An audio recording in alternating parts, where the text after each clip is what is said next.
Okay, can you pop into stream for me? Mm-hmm.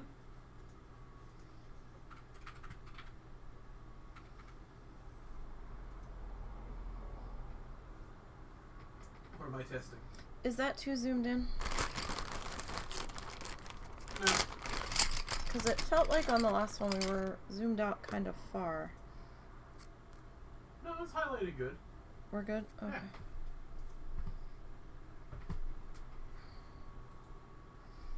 Okay, sorry about that. I had to figure out what we were doing here. So, it is Sunday, and normally Sunday is a needle felting day. However, we just finished with our latest Bob Ross. I gotta find the rest of my pencils. I don't know where they are. I have a whole box of them. We just finished with following along with episode 11, Rustic Barn. So today we're gonna work on our new sketch for episode 12. So we're on season 3, episode 12.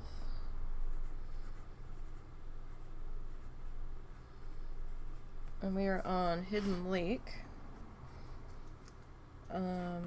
This part doesn't have to be real super... What am I stuck on? I'm stuck on that. This part doesn't have to be real super straight. Hang on. Where did I put you? My drawers feel oh so far away. That's not it. Ah, fuck. Hold on one second. There goes the YouTube algorithm because I first.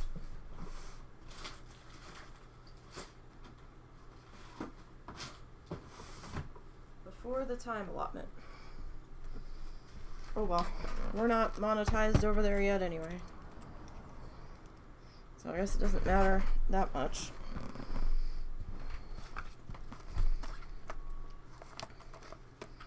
It's like a 10 or 20 minute window that you can't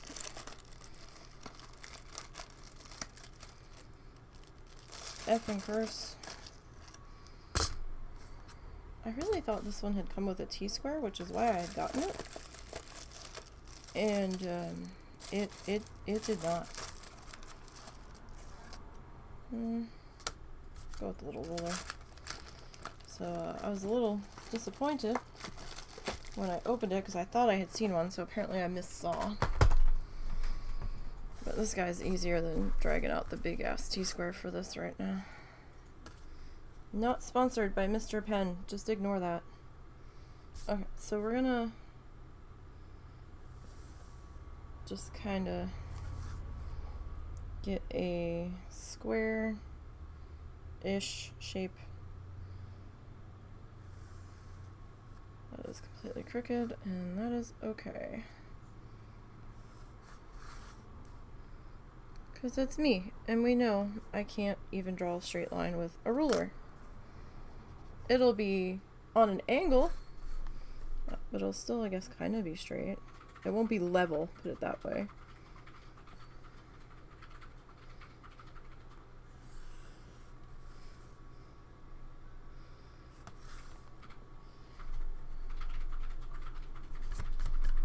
Like, I can draw a straight diagonal line.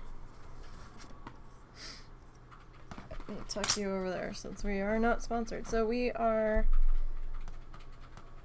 gonna work on this guy. In the bottom corner where we usually have the tutorial set up, we have a teeny tiny square of the of the tutorial end image for episode 12. So this one's very green and very purple. So it looks like our base, it looks like our mid-horizon point is right back there at the base of all of our trees right before where our water starts, and that looks about midway, roughly.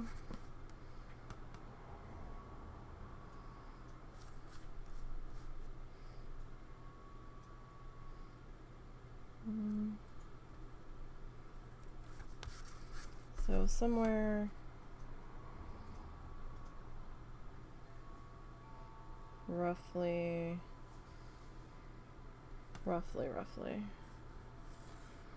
in here. Okay. About halfway. And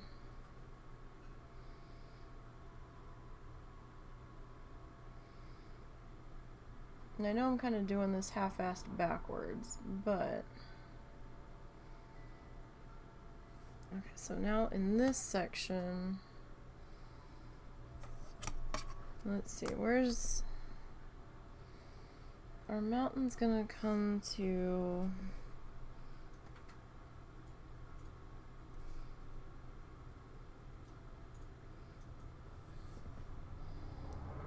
Because our sky's not gonna be the whole thing. It is gonna be pretty close. Okay, so sky... We'll say sky's gonna be to, like, here. Right?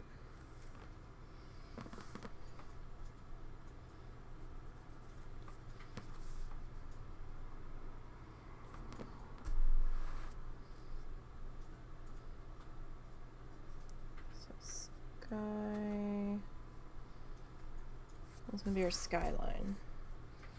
This is gonna be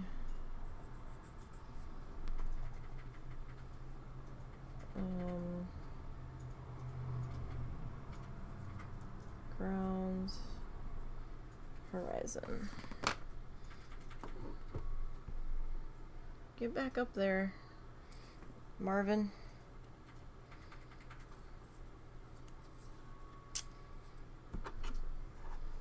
I need some tape from you, Marvin. Marvin's my tape keeper at the moment.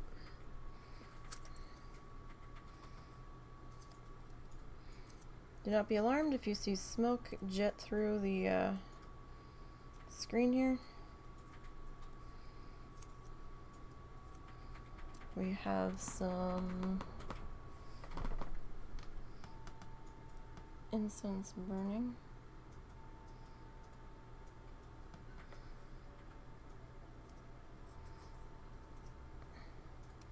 Okay, that'll take care of that. Okay. So if that's gonna be our sky. Alright, and we have our... That's an awful lot of room at the bottom. We look kind of squished in here. Alright, so...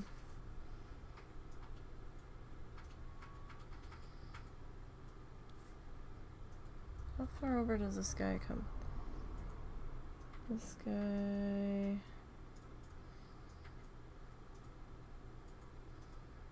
It kind of vanishes.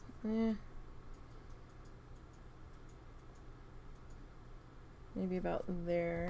I need...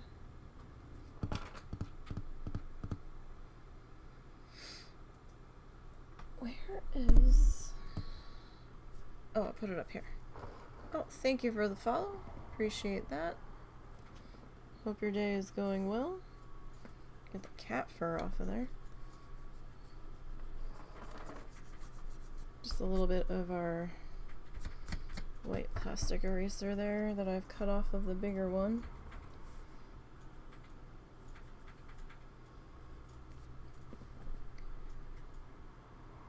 And then we've kind of got like a little dippy down, and then we've got a little bit here, and then we have like another, well, this dippy, this guy should probably be a little bit taller. And this is just our test sketch, our layout sketch. We're gonna come up a little bit, come back down a little bit, and then it's gonna even out a little, and then we'll kind of like take it down to there. How's that sound? I mean, that should be good enough, right? So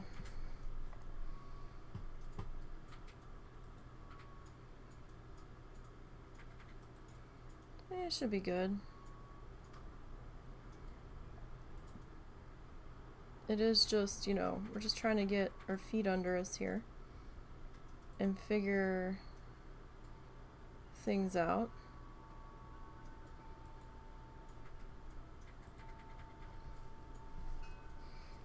All right.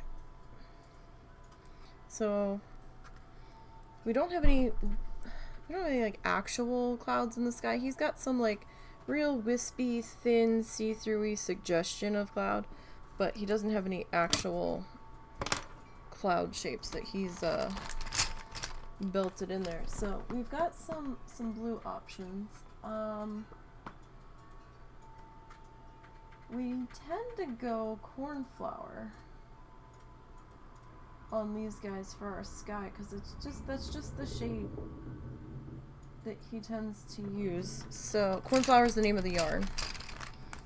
So let me see. Is this it? That's Blue Bolt. That's a little not quite the same. I actually have a cornflower. Ow, it's my fucking elbow.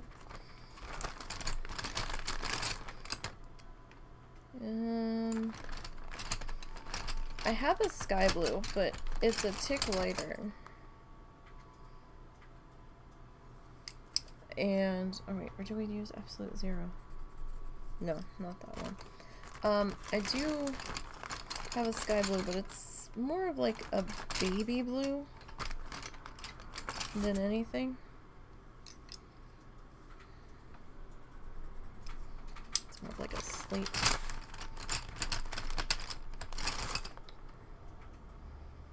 True blue. It's more like a royal blue. Crayola colored pencils. Why? Okay. You have so many similar shades of blue.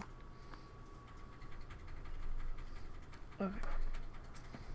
So, our little notes over here. Sky color.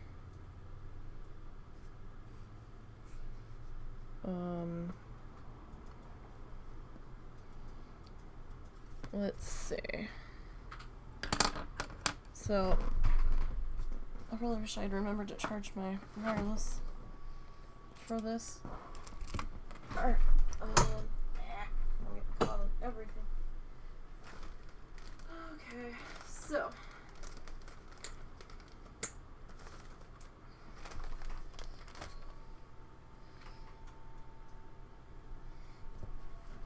It's gonna be a lot of getting the fuck up and sitting the fuck down today.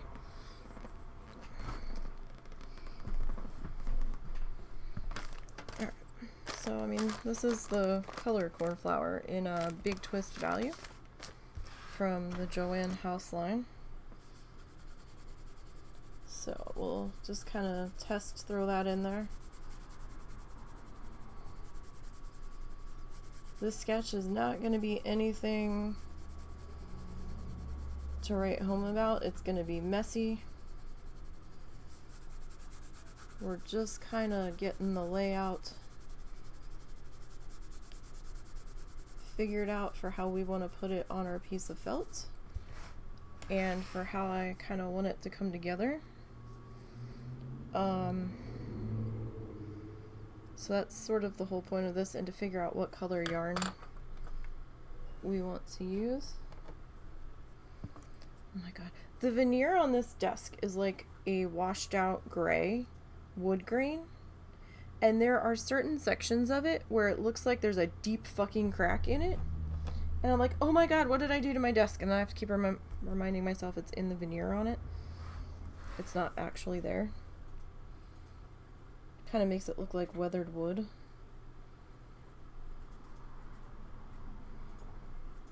Alright, so that is corn, flower blue. The notes will get more chaotic as we go, trust me. Okay, so our... How the fuck... Mount... Is there an I in mountain, or am I losing my mind? Yes. M-O-N-T-A-I-N? Yes, I think. Okay, close enough. For those new here, I am dyslexic, and sometimes I just make up my own words. So, I'm just trying to make it a little less painful for you guys. Alright, so I have a bucket next to me that I'm going to throw in our colors that we're going to use today, or for tomorrow. Alright, so our mountain color. Our mountain's kind of purplish. It looks like he did one of those things where he doesn't really, where he just kind of silhouettes it in. And I always kind of hate when he does that, because it makes life harder for me. Because I don't know how to handle it. Because then it just kind of looks like a purple blob in the background. Now, how would you handle this, husband? Would you go like a darker light purple for the shadowy bits to get the point across that it's a mountain? Or... You're asking the person who doesn't do physical. Yeah, but you've done digital, and I don't... I'm not sure what you're even trying to do. I wasn't focused. What's up? So, can you see the tutorial Kinda. on the screen? Kinda. So I need to put that mountain in the background. Okay. And it's one of those jobs where he takes like one color and just kind of slaps it in there. Okay. He hasn't really done any like snow or whatever on there. Would you just put the single shade in, or would you like do a double shade? What I personally would do is I would outline the areas that are dark. Mm-hmm. So don't do the whole fucking mountain. Just do the parts that are going to be dark. Mm-hmm. Then fill in the other parts with whatever's going to be lighter, and then put some of the lighter over the dark, just like a very small amount, to try to get yourself a gradient look. That's what I would do. Because he slapped the one color in and then he drug it down. Uh-huh. So... I'm sorry, I'm answering how you get a look like that, not how you react to how he did it. No, I'm trying to figure out how you would put it in, even if you were doing it digital. Well, okay, what I would do digitally, you got your colored pencils? Yeah. I'm not gonna draw on your actual picture. I'm just I have to figure out what color yarns. I just need a purple pencil. 2 purple pencils, one lighter than the other.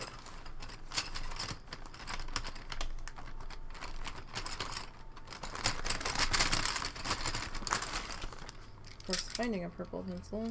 2 any pencil where one shade's lighter than the other. That's good enough. If you can give me a light blue, that's good enough. Okay. And I need you to give me a couple inches to the left. You move to the left a couple inches. I'm not going to draw on the picture. Okay, so here, I'll do it over here. Okay, what I would do is I would do, whatever the dark part is. Okay, I'm making this thicker for demonstrative purposes. Okay. Then I would do with your stuff, I would do the lighter part. And then now this ain't gonna look right because I'm doing it in pencil, but I would cover the edges of the darker part with just a little light to get yourself a little bit of blending. Okay, that's what I would do. Now, if I were to do it on a computer, I would do it slightly different, but I'm not gonna even bother trying to explain that because it would be different enough that it does you no good. So, again, I would just outline the dark parts, fill in the light parts, and then put a little bit of light over the dark. Or don't have them blend at all, You're kind of limited by the medium you're using, so... Yeah, I mean, that's the thing. So, when the last one that we did, it was Quiet Inlet, which sort of feels like the other side of this mountain. on like a beach side. We used a really dark purple to outline the edge. Just the edge, and then we filled it in with a lighter purple, but it kind of looked weird the whole time I was doing it.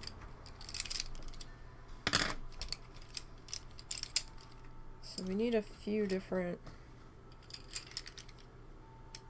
purple-esque shades here, so that's what I'm digging for at the moment. So as I'm trying to think about this for a minute, which is why we do these planning sessions, because it saves me some digging around time when it comes time for us to actually do the thing, right? So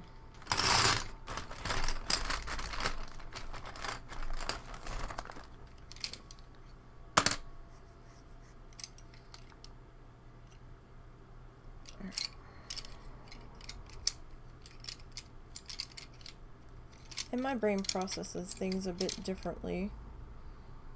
That's just how it's wired, so I kind of have to work within the means of getting my brain to wrap around this. So we've got a few different purples here, so I want to look at our purple options. Who is this? This is, what is this? Orchid, I guess. So that's our orchid. So far we've used cornflower blue. I'm gonna set that up there on that shelf so we don't lose it. This is purple heart.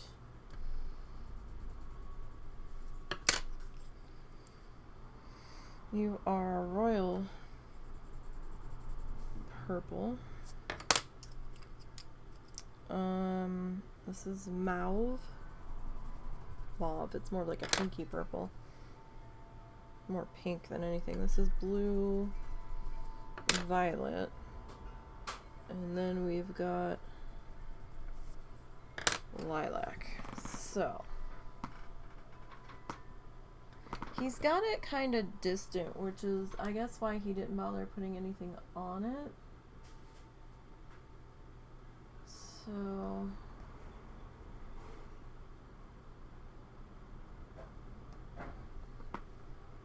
we've got our trees down in there.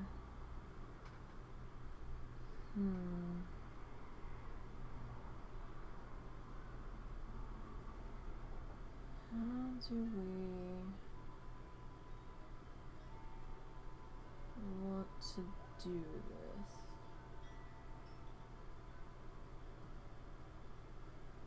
So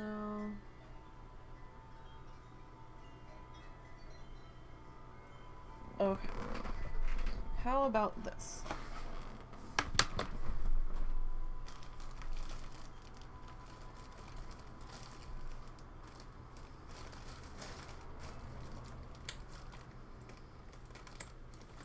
I've got this color here.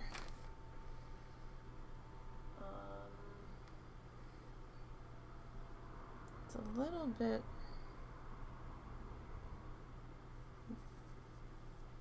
darker.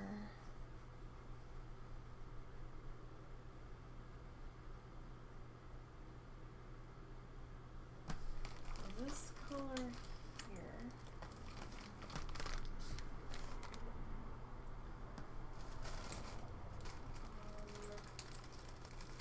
If we go with this color, I definitely have to get more of it left. There's not really gonna blend well.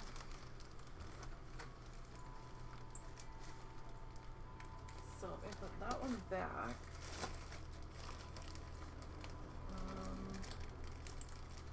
grab this one and this one. Actually, a lot of the purples we're gonna have to reblend or fluff more. So I don't know which I want this to be. I'm thinking this is going to be that the tall tree line on this guy, is what I'm thinking. So if we make that the tall tree line,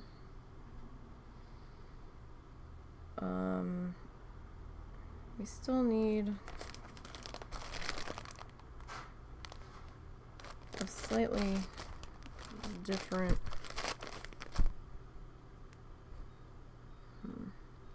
like none of these guys really sit well with one another is the problem that I'm facing at the moment. I don't have that many purples either, which is also a slight issue. So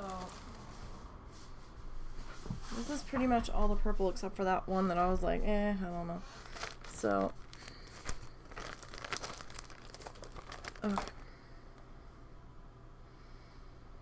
Now these two aren't half bad together. They're not half bad. Though that might be a little dark for being so far away.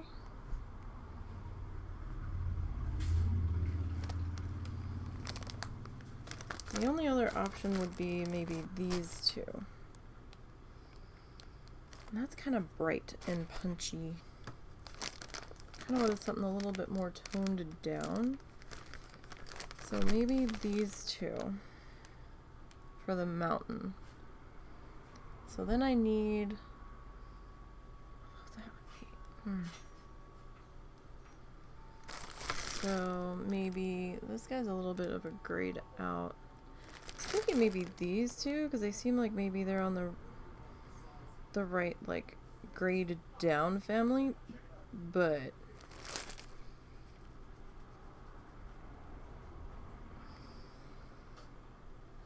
if I go with those two,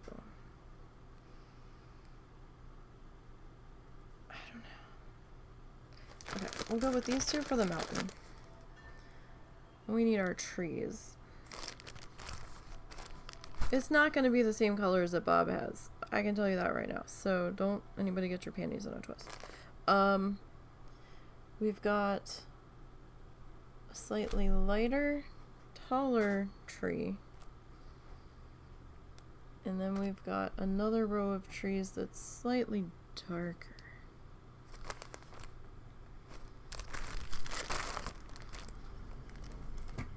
Alright, so...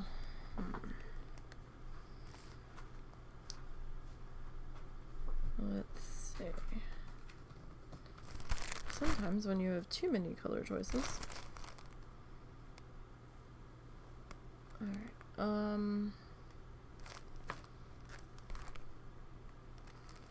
we want it to be darker coming forward.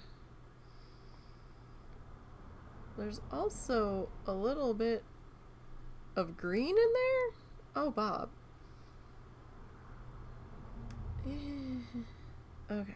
I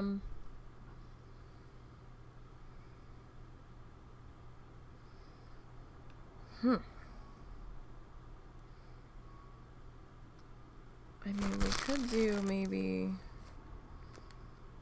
these two.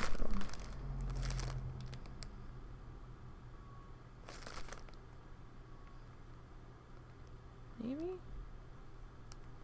Because some of the tops of these trees look pretty damn dark, but then it comes down, because he does that misty thing where he flicks everything up. So that might be what's making that seem lighter than it is.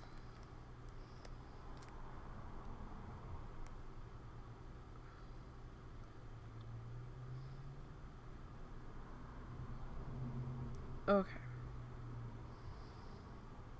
So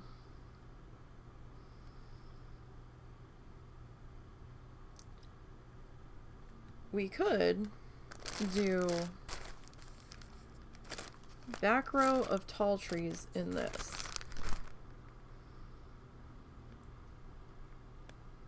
Another mid row of trees in that.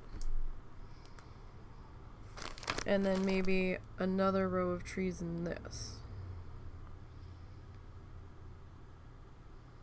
just to kind of get it in there. And then, you know, we'll add the greens in front of these. I think that's what we're gonna do. I think. I might change my mind again in a second, but let's see here. Hang up the colors that didn't make the cut here, so I don't lose them. Okay.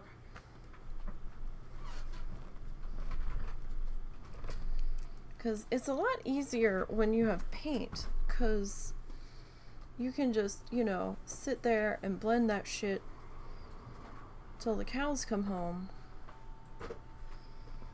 So 1, 2, 3, 4, 5. 1, 2, 3, 4. Okay. So we have some color choices to make. I think I'm gonna make vintage heather or mauve. I might have to fluff more of that. And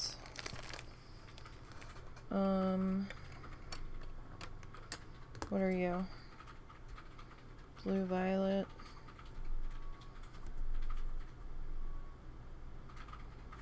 Is our jam color. Okay. So mountain, we're gonna do the dark areas are gonna be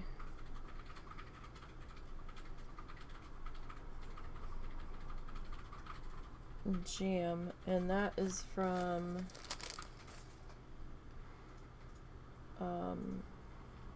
paint box. I don't need to write that though. So the jam color is from Paintbox. I'm using 2 different brands of yarn.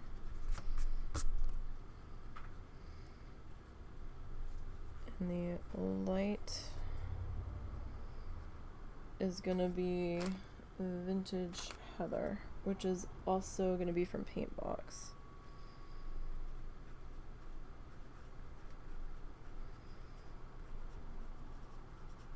If I don't write these notes, I forget what color I used, and I'm like, fuck, what was I doing? So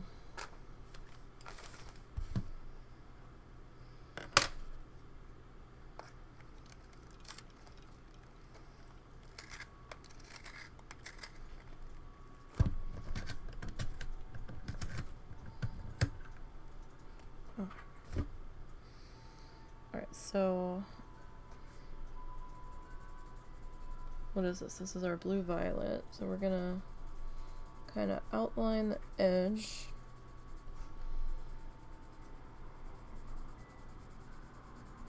In our blue violet here.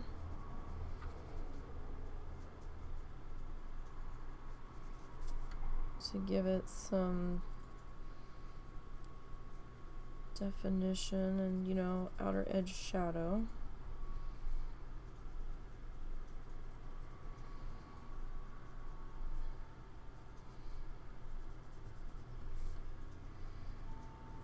Because we do have to approach it a little bit differently than we would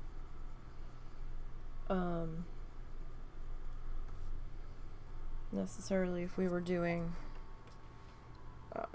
paint. So I kind of feel like down into here would be like a darker crevice. Now this isn't what Bob did, but we're gonna change it slightly because I want to try to make it a little bit better, right? I want to branch out a bit. Okay. And then we could actually bring that down a little bit further there. Okay. And then oh, I kind of lost our I made it a little more round. But we do, because we're learning from Bob on how to make our shadowed areas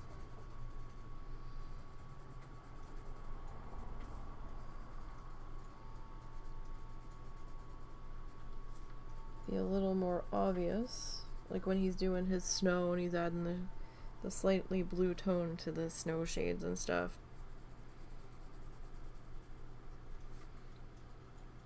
Alright, so back in here, I think there's like a little spot. We're not going to see this one that much because of the way the trees are going to be around it, but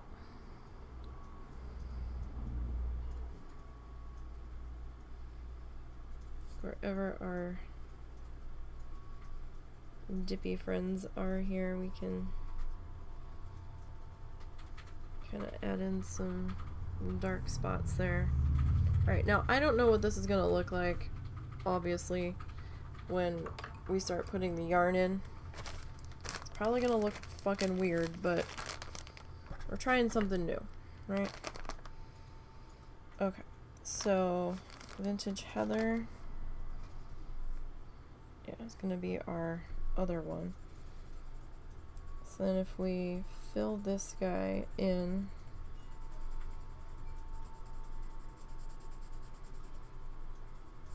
we haven't actually done that much mountain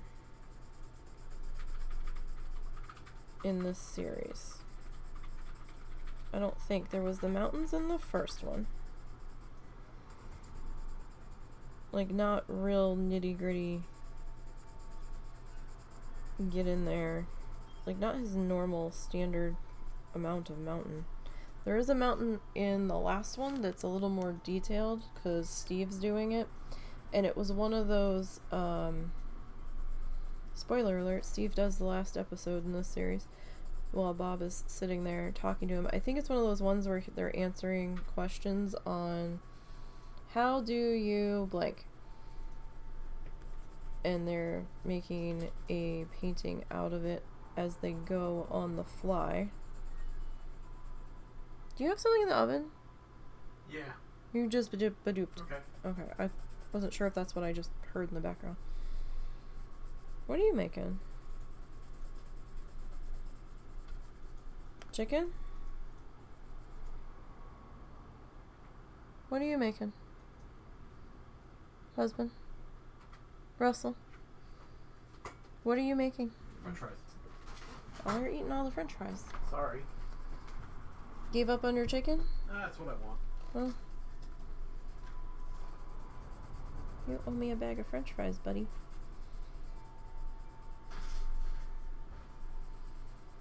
I was all set to make pizza today. And my mom was being ornery because Russell was trying to get her to get on the treadmill just to get a little bit of exercise. We have it on the absolute bare minimum setting just to keep her moving, to try to get her muscle mass built back up so she's not so wobbly. And she was like, oh, you know, she was teasing. She's like, I'm gonna call the cops on you guys. And we're like, oh yeah, so then you'll end up in a nursing home because you've got nobody else to take care of you. You're not gonna get guinea pigs in the nursing home. You're not gonna get trips out to here, to there. You're not gonna get what you want for dinner. She goes, what is for dinner? I said, pizza. She goes, oh, yuck. And I'm like, really? Any other time you're like, oh, that was good.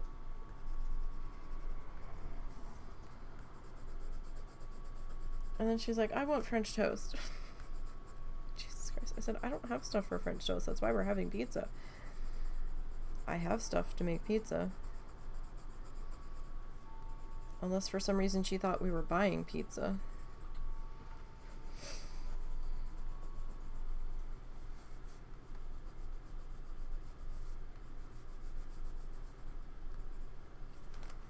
Okay. Looks a little strange, I will admit. But we're going to do it a little differently. We're going to jazz it up a little bit. So those two are going to go in the bucket.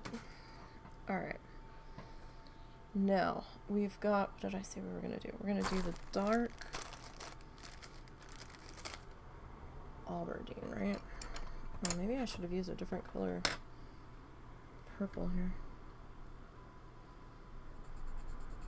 That's probably why it looks weird. Alright, what color are you? You know what? You should have been the jam color. It's not really gonna change anything.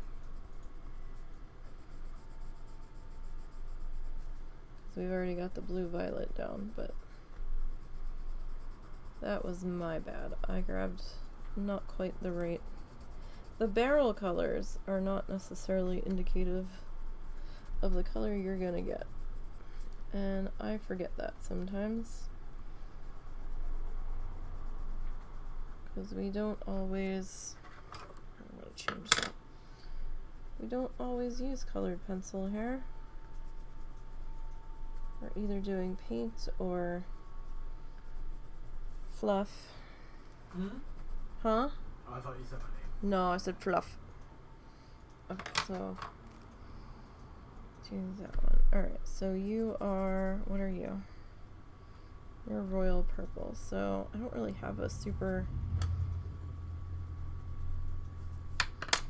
Alright. So we've got our back tree line here.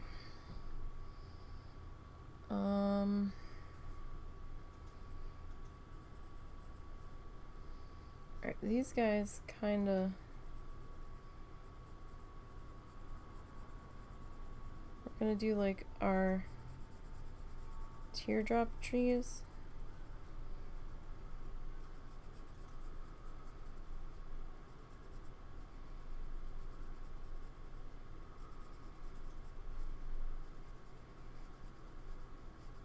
Kind of like how we did them in the last bit here. Alright, so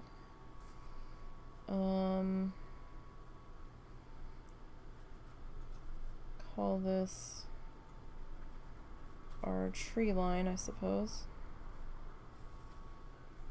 Alright, so we're gonna go with the dark aubergine.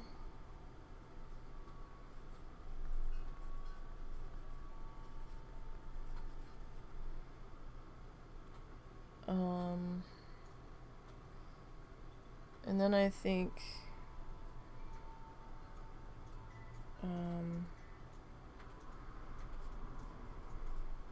tea rose, and then what is it? Our lilac.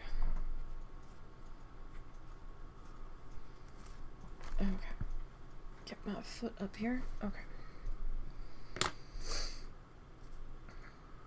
Alright, so these guys kind of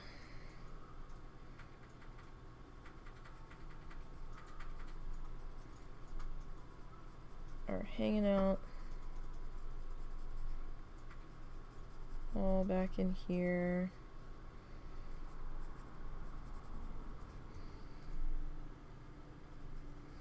You know, varying heights. Nisey, why aren't you coloring them in? For reasons. For reasons. Alright, so let's see here.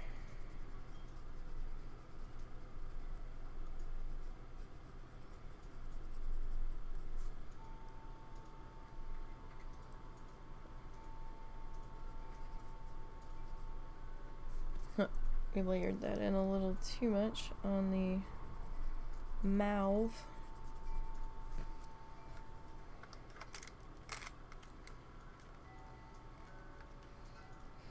Really? This particular one, the wood did not want to cooperate. Gonna be loud. Earbud warning. The hell was that? My pencil sharpener. It sounded like a dog toy. No. But these Crayola pencils are kind of shitty when it comes to sharpening them. And, I mean, they're cheap pencils. Ooh. that I just dropped. Where did you go?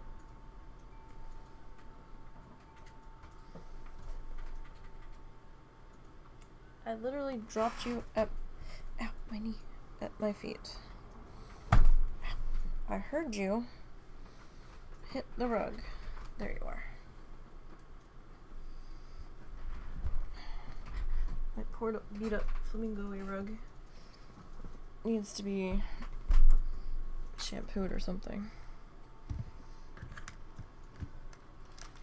Yeah, something with the wood on this barrel. It hit a spot that didn't want to sharpen, so I somehow accidentally managed to rip it off of the side of the pencil. That's fascinating. Okay.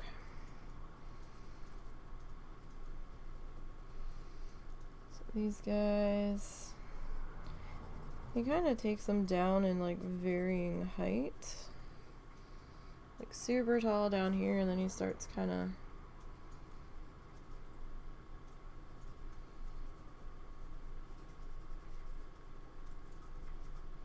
shortening them, but I think we're shortening them too quickly.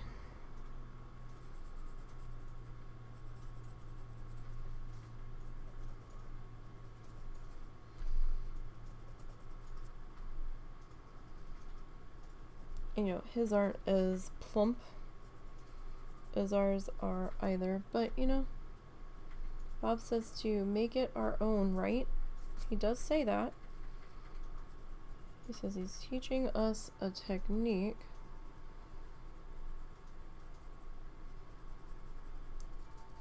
for us to run with, and that we can change anything that we want, right? Because he said if you want a purple sky, then have a purple sky, you know, that kind of stuff.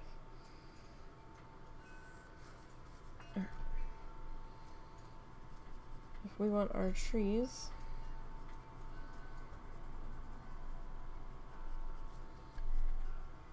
to be some slightly different heightage here, I don't see why that would be a problem. I know he's probably doing it for composition's sake, just so that your eyes follow down and then you hit the tree on the left to kind of stop you from going out of the picture, is probably like the science and pleasantness to the eyes and all. Probably something like that.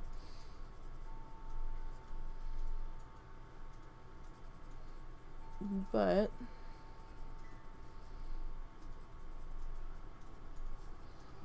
we're gonna do it slightly differently. And this guy's gonna just kind of go off that way. Alright. Now I'm gonna kind of just fill in our tops here.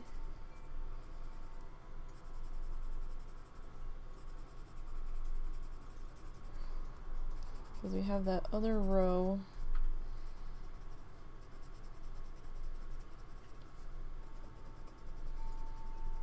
of tree.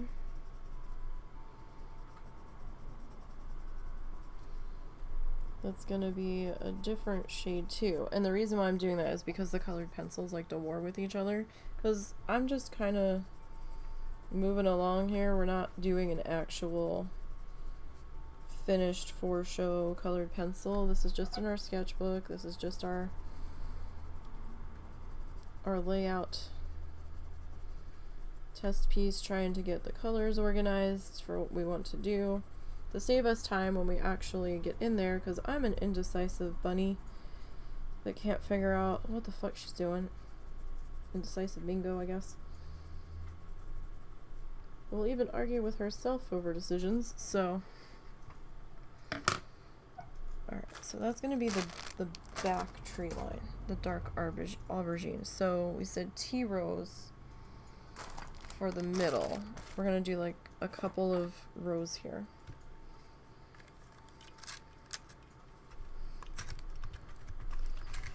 Proper is to turn the pencil and hold the sharpener still until you get a section of pencil that doesn't want to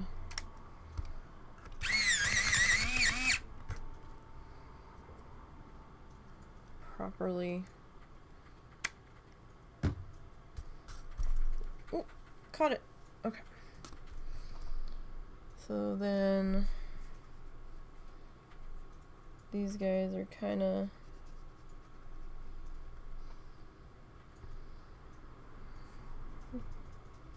like, these guys are kind of like midway through here.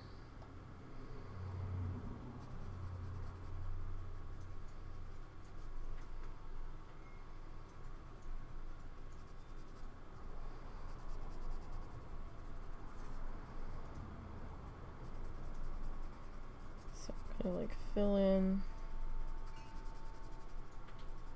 our tops here. Now this might look a little strange.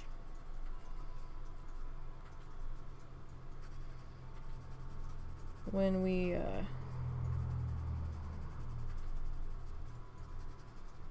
start getting these all layered in.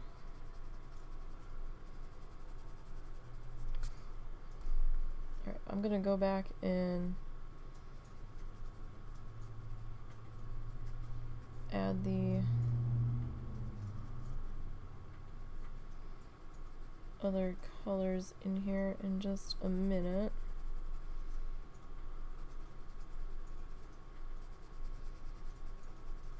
So if we've got these guys here, so then like these guys will come down to here, right? Just so we can kind of see where I'm thinking about going with this.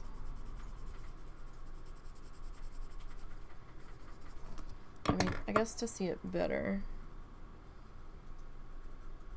we could come in with our actual pencil guy. So like these guys would be up in here, right?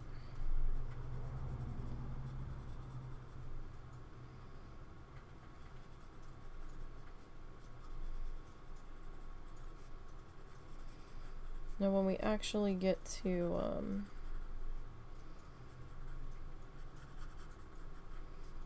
putting these in with the fluff, we'll be filling out each row as we should properly.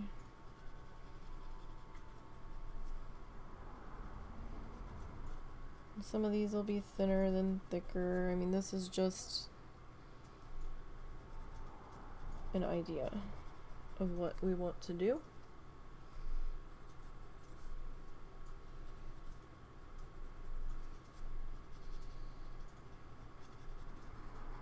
These guys are going to be pretty tight together in here. I know it's a disastrous mess at the moment, but get this guy put into here. Wouldn't have been quite so bad if I had remembered not to fill in the entirety of our mountain there.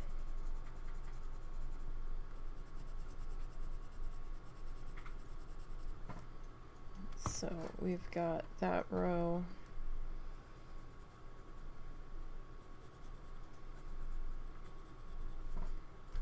I'm just kind of going over it with our number 2 pencil.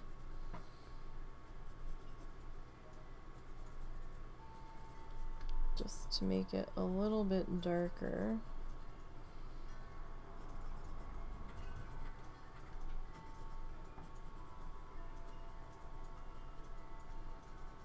Just so we can see it a bit better. And this guy's gonna get filled in here. I can kinda see the idea coming in, right? And of course the sketch isn't going to look exactly like the finished piece, just like the finished piece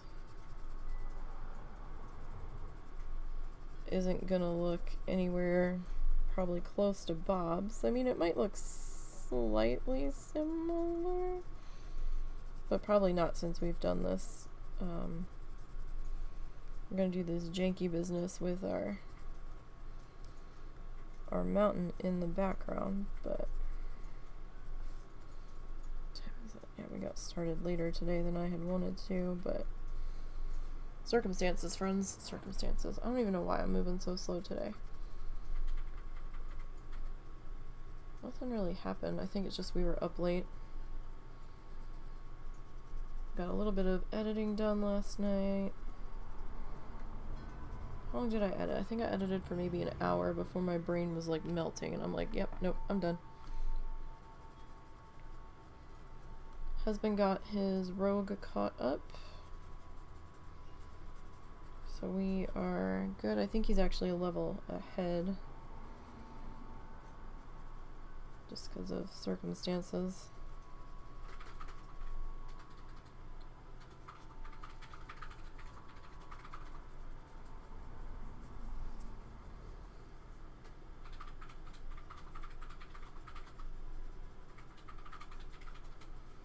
I'm just gonna cut to the chase in here and just kind of draw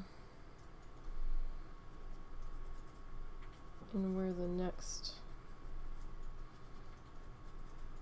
row of trees are gonna hang out. Okay. So get that kind of filled in there. You know what? That's a good base there. The bottom of the tree previous. We can take that down to and leave that bottom blank for right now. So this is going to be the T rows that I'm going to put in the middle just to kind of lighten it up. I know he didn't exactly intend for that to be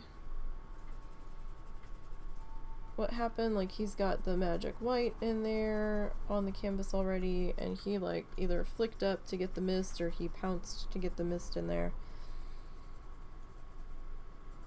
But it's really difficult to pull the mist thing off with the fluff and have it look correct for me. So no, I'm saying it's really hard to pull his mist thing off, like between the mountains and between the tree layers with fluff, and have it not look jarring and out of place and stripey for me, because I'm not that good. So I think we'll do it with the lighter purple in between. I think is how we're gonna get there. Because you can still see some tree shapes in that section of the lighter purple. Now the test sketch is gonna just be an absolute mess. It's gonna be hard to see what we're doing, because then we've got more trees to come in over top of this side. We've already got a lot of wax on here from the pencils, so those trees might be a little bit more difficult to get in, but at least we'll have an idea. So alright, so this is going to be our T rows. T rows in the bucket. Okay, and then we've got another purpley color.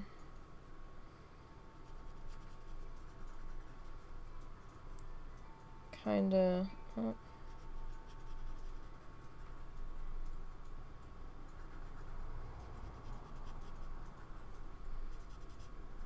I feel like we're making pointy head Totoros here. Kind of just making little cypress tree looking things. It's really like pine trees or whatever.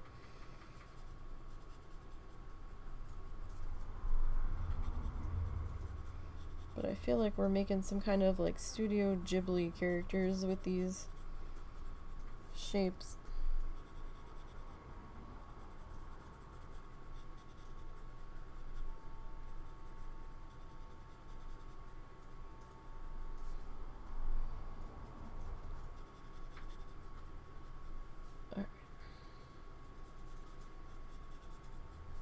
And we can,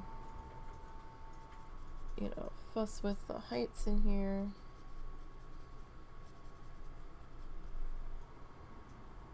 I do want them at least touching that lighter purple. Like, I want it to be in there. Now, notice we have a little bit more room here.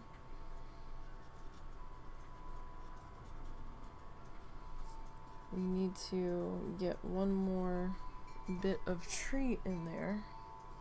Not too many, but there are a couple green trees in there, and I think we might go with like our olive color when we're putting those in.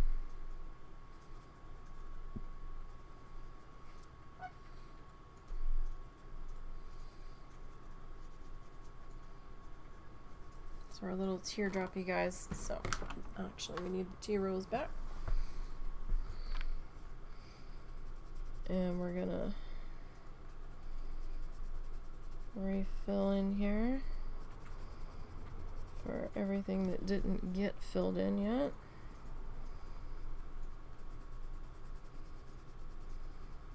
So that's the thing. I have to make sure that the bottom of each one is gonna get covered, so we don't have any of our base felt visible, because that's going to be gray and that's going to look weird. So we need to make sure that the tree line above comes down, or the tree line in front comes up high enough. And those are little logistical things we can figure out, placement things we can figure out as we go and actually get in there. Because the scale on this is not going to be quite the same as the scale on our felt, because I am doing a slightly scaled down version, so I have room for notes. I mean, in theory, we could have just done the whole page and did notes on the second page, if I had really thought about it. It might have helped me with placement a little bit more, but I like it all being on one page because I don't have to flip around. Alright, so that's our tea rose. Now we have to figure out what color we want our lilac to be. I thought we actually had a lilac. I think that's the color that we used on tea rose, isn't it? Yeah. So we're back to our... Alright, we'll use... Really? That's blue violet? What are you? You're purple heart. That looks more blue violet than... Okay. Alright. Hey, what are you doing back here? You're gonna go in the bag.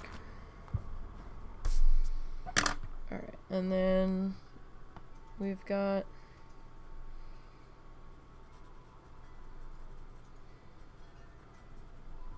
like one more round of trace. So this purple is actually going to need to come all the way to the bottom when we get there. Now he doesn't have a full row of this, and he's got like the little misty things, and he did the little flick up so it looks like there's trunks in there. So like I said, ours is going to be a little bit different. We already know this, just for ease of execution, right?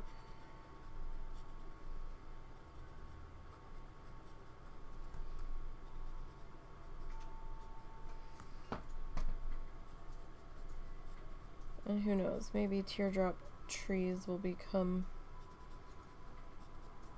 our thing instead of piney Z trees. Again, the sketch isn't going to be super perfect here. We're just trying to get the idea down.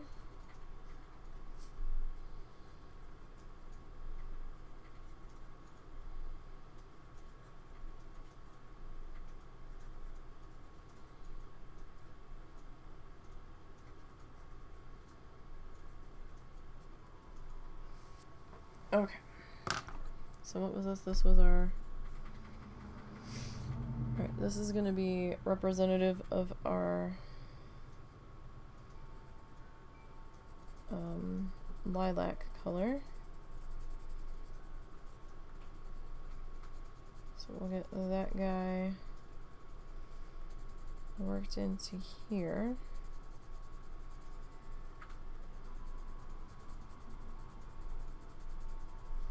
So I don't know if we're even going to have enough time to get the sketch finished. We might. I have to start working a lot faster than this.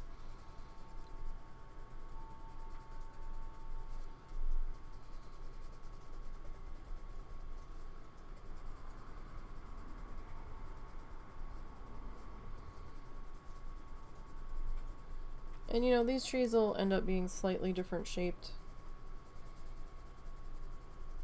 More than likely, once we start putting them in physically, because you know, fluff is going to do what it's going to do, so there might be more trees here than what we end up with, or vice versa.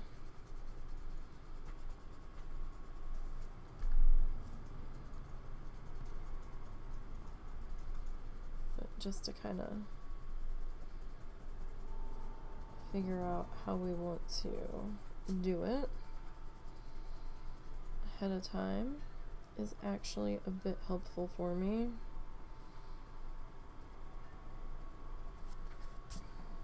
Okay, so that's going to be our lilac. Alright, now there is some sort of green in there. I don't know what green he's using. He's probably going to use sap green, right? So it's definitely a darker green. It's a more toned down green, so I'm thinking we're going to go with olive there.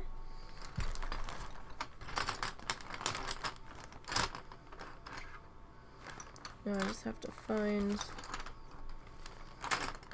our olive representative.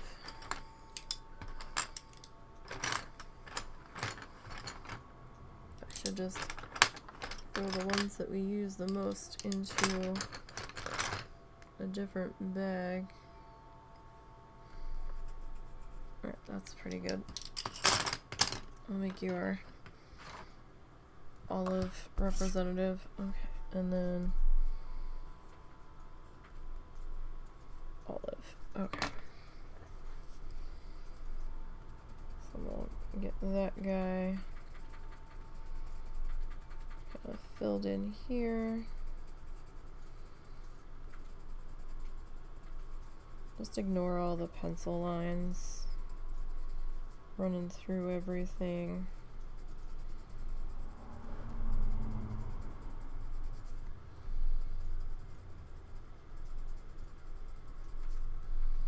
So am I the only one that uses their sketchbook for project planning and for testing stuff? Because I see so many sketchbook tours and stuff on YouTube where every page is a showpiece. Everything is perfect. There's very few items that, like, oh, that was a fail and I don't even know what the heck I was doing here. Or these squiggles, yeah, I was testing out colors and trying to figure out what would work there. Like, I don't see a lot of non-perfection. And I think we're missing that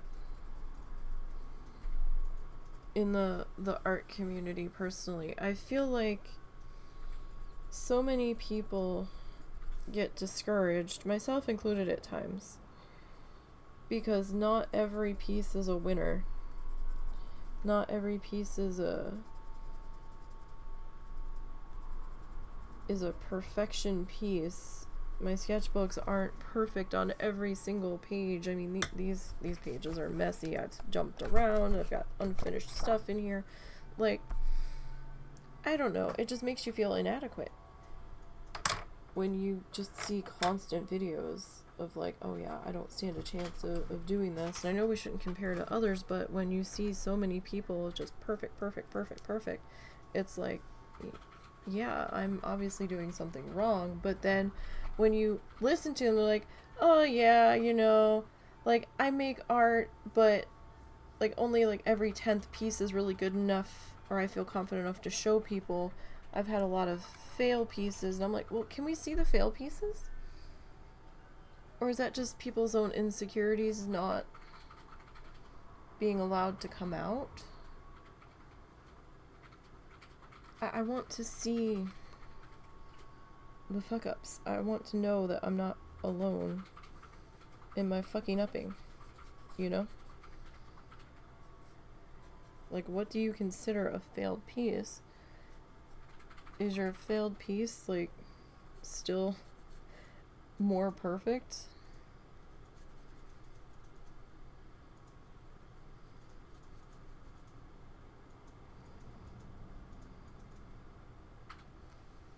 Okay, so we're just kind of trying to sketch in the shape of our pond here, I guess.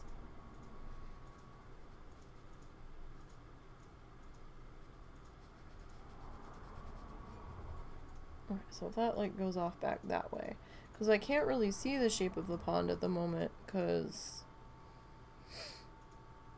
he put all this green stuff in here. So if we say maybe here-ish,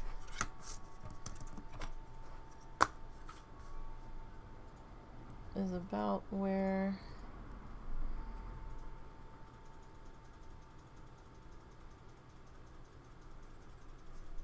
alright, I guess it doesn't really matter how far over we take that.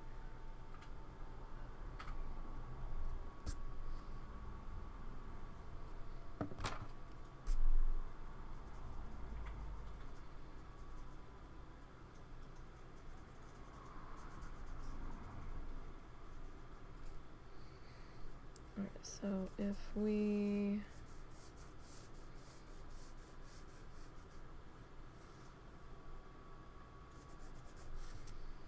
I'm gonna do a little something like that. And I know that's not, it's not straight, but it's not,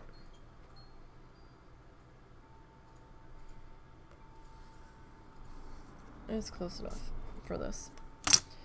Alright, I don't know what color we're gonna make that water. We definitely have some dirt in here.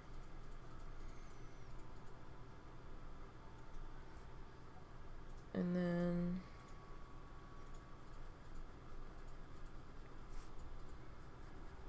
like I'm actually not sure if this whole thing has to be dirt.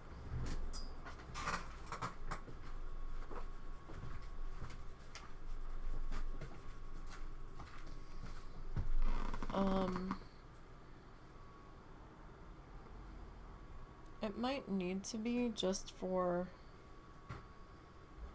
argument's sake.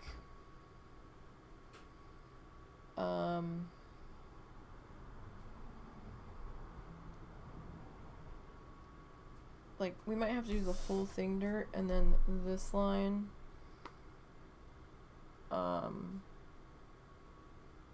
just exposed and then this is grass covered.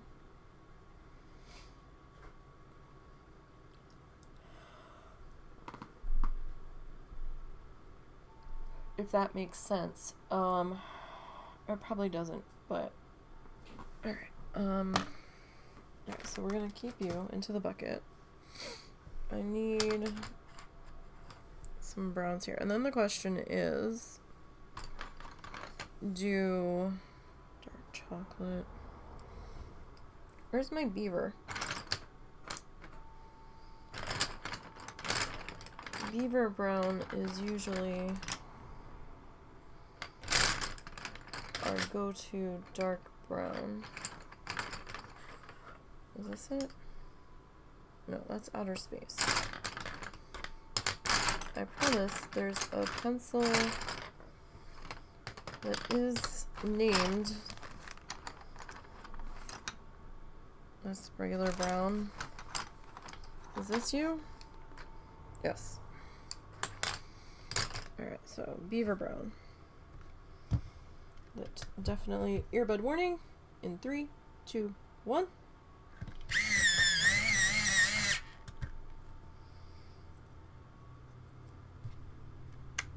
Has a manual and a battery function. So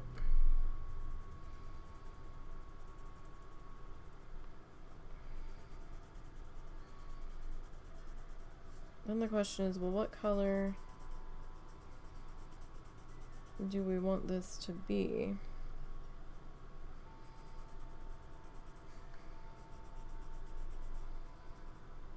Where's the thing?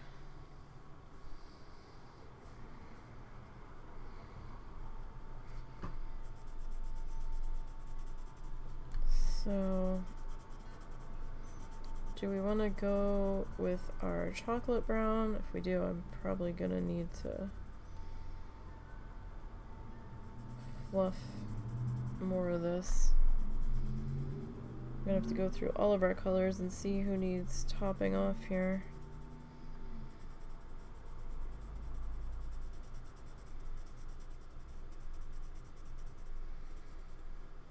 Okay, or do we want to go like coffee bean or something?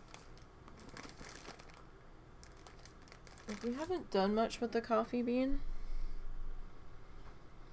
And I think that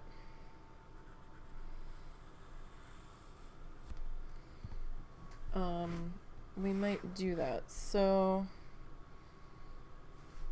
alright, so we're gonna go dirt,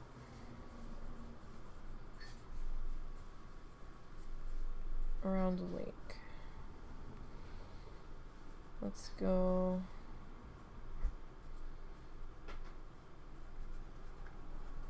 coffee bean. Just so maybe we can save like the dark brown for the closer trees there. Alright.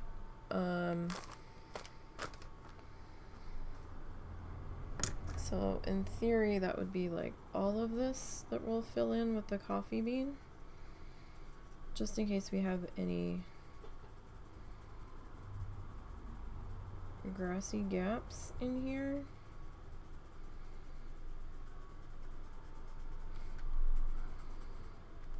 So I'm just gonna do a little bit of a light drive-by on that.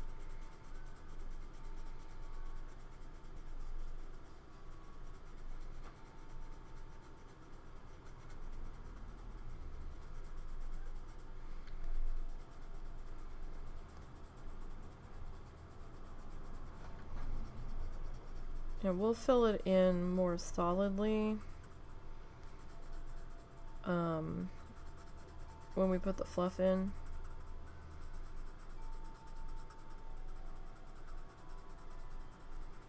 And if we don't end up having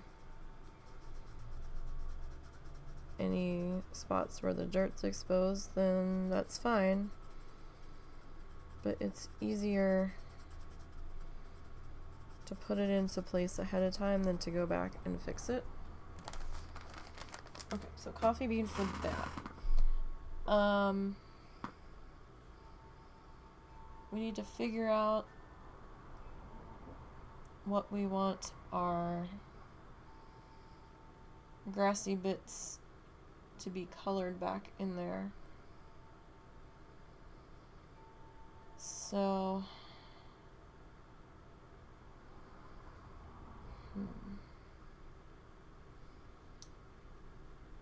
see here. Sorry, I'm looking at the wall of fluff and stuffs.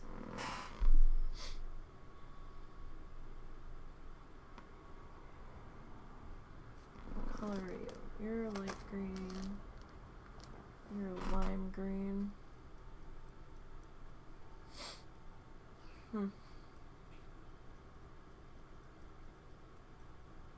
Alright, so let's go grass,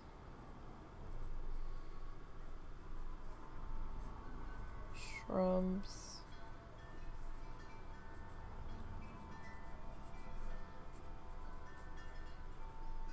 around our lake. So let's go with forest green.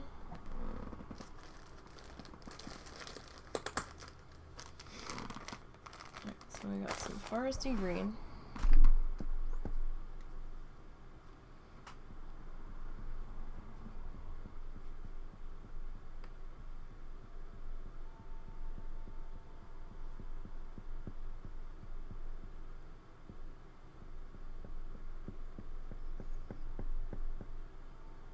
We need to mix another color in there though, because that's not going to be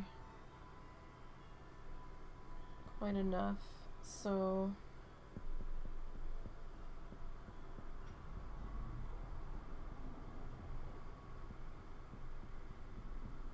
foresty green, we'll go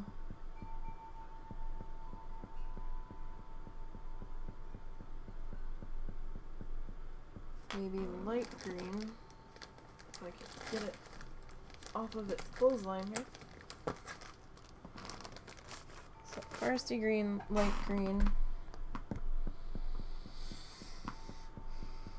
I mean, I kind of want to mix a little bit of the olive into there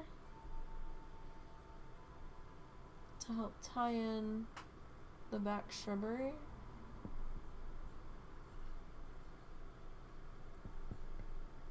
Like the back tree line. I don't think I have any other colors that would mesh well with these two, that wouldn't be too jarring, although it does look like he's got a little bit of yellow in there.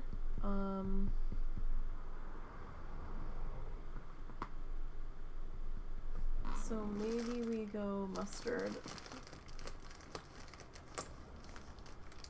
Mustard might be good. Alright, so we'll go forest green, light green,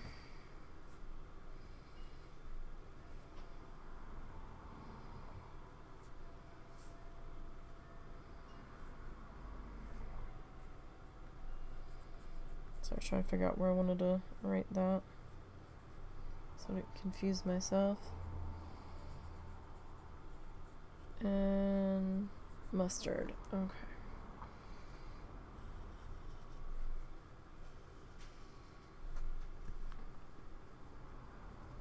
Alright, so we've got those three colors kind of picked out. Now, let's see here. I'm gonna finish pulling out my greens. I had started to, and then I found the green I was looking for, and I was like, oh, okay, fuck this. So, let's see here. Give me that. I would like a mustardy color.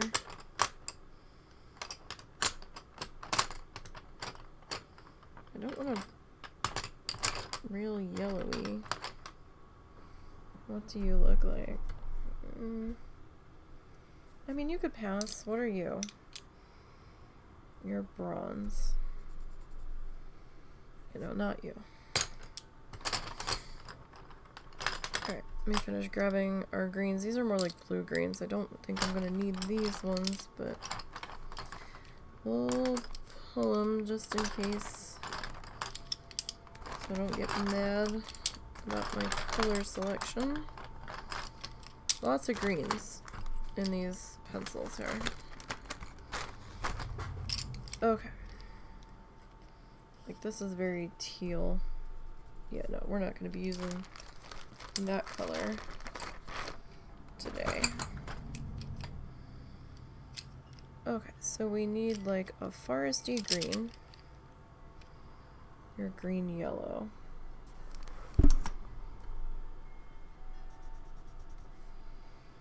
You might work for light green. I still need like a foresty green. Oh, you're actually called olive. But I think you'll work for our foresty green. What color did we say for the mustard? Was it this? No, that's mango. What the hell did I do with it? I had it in my hand. Was this the color?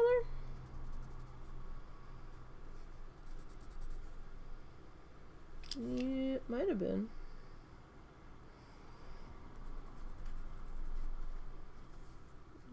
It might have been. Alright. Oh, so let me that cluster over there. Alright, so then we'll do it like our normal grass where we put the three colors together. And we just kind of scratch in our bitty bits here.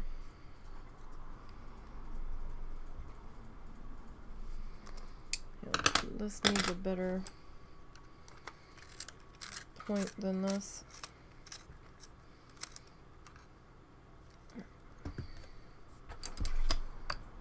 So if we, it's gonna be hard to see it because it is a bit of a lighter color, and I'm trying not to be too heavy-handed in here.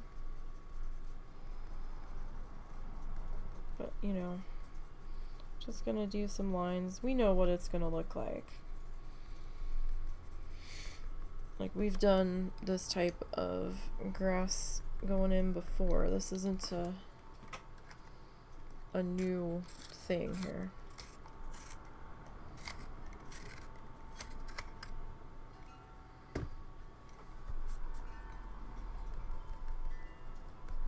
So we'll get that kind of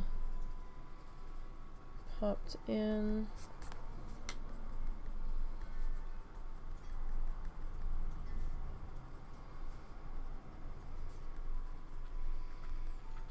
And I still want to keep our dirt under it, just, you know, to give us that buffer in case, you know, we have a bald spot here and there. Maybe something didn't grow as lush in that spot.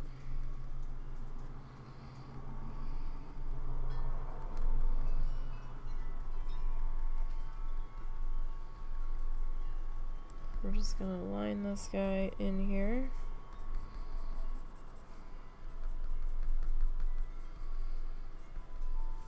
This is sort of representing, there we go. My brain couldn't make up what version of that word I wanted. So this is sort of representing our mustard. It's a little bright for the mustard. It's a little orangey, but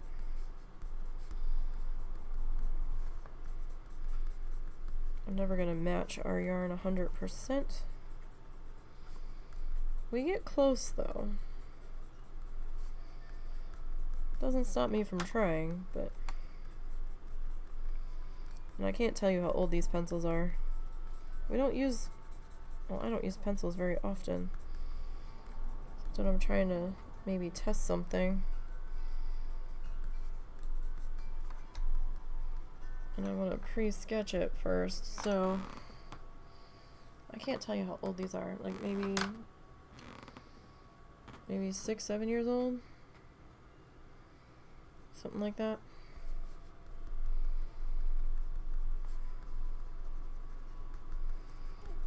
Hi, Momo. What's the matter?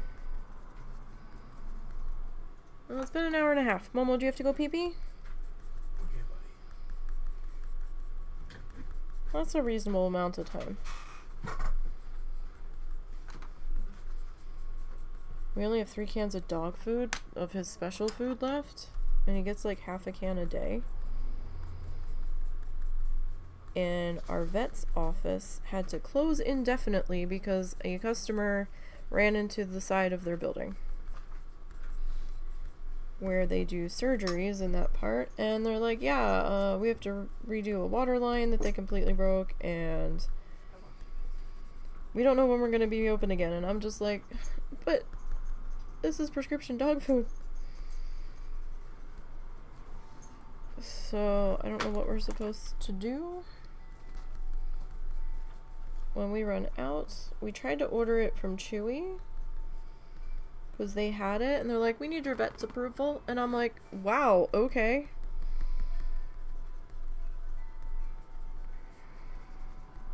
Because he's getting the wet food. I think we found the dry food somewhere, but he's refusing to eat the dry food. Like, any dry food. So... And we tried to give him the dry urinary that we got from the vet. He's like, yeah, I'm not eating that. I'm like, but buddy, you need to. And he's like, nope.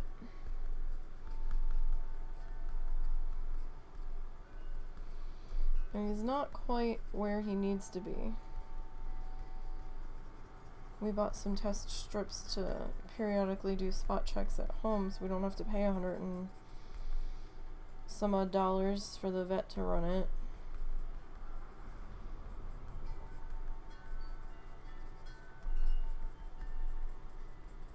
Just to tell us what his pH is at. So, because they told us the target number that they're looking for his pH, and we're getting closer, but we're not there yet. It's taking a very long time to get there.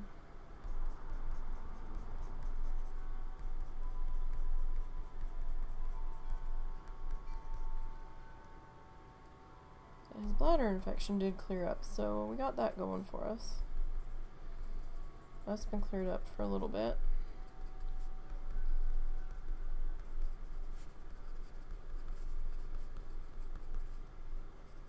Okay. Now we need to figure out what color our lake water is going to be. I'm going to just kind of put these guys down in our bucket of fluff here. Let me straighten this out a bit. Don't worry if you guys can't read my color notes. You don't really need to know that. That's more just for me. I don't want to do the same exact as the sky color. I know that's what he does. It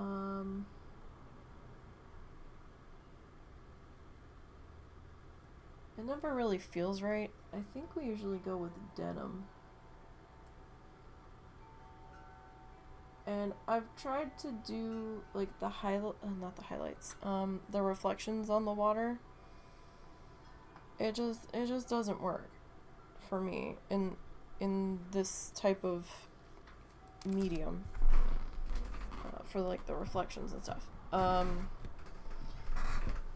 If we're painting, yeah, I can get those in without too much trouble. I usually go denim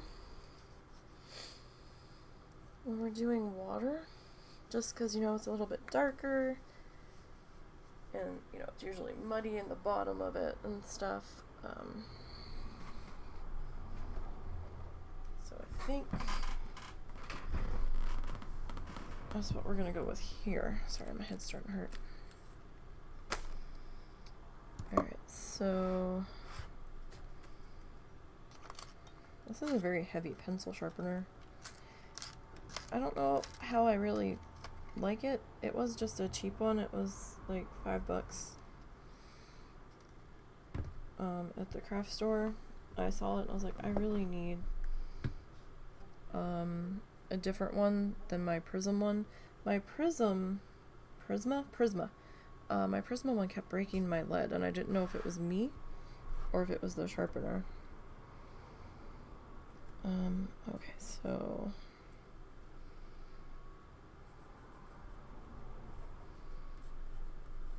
like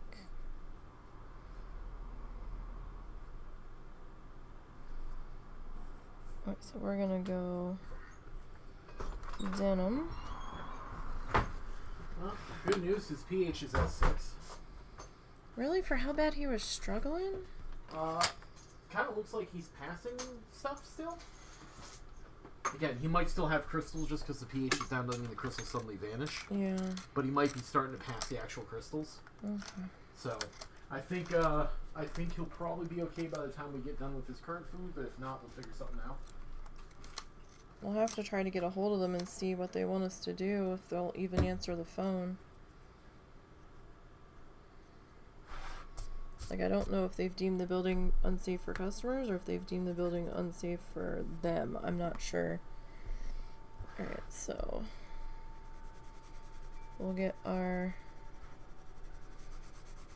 denim watercolor kind of put in here.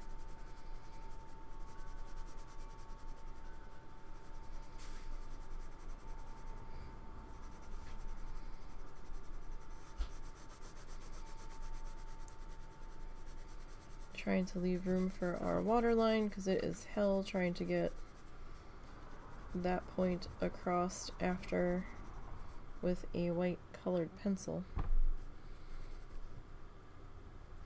Oh, sorry, I don't know if I'm seeing like a skin flake or I'm just seeing the reflection of one of my lights off the side of my face, but it's starting to annoy me now that I've noticed it.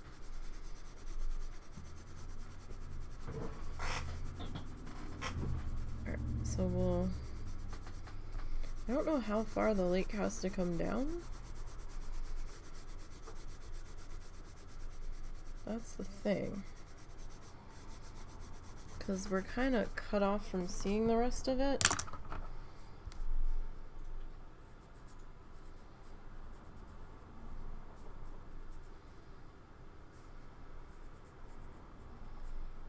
So our water line's going to be white. Give me that off of my clothesline. So it kind of like, that might be good enough because we've got other stuff happening down in here. So we've kind of got like a pathway in here.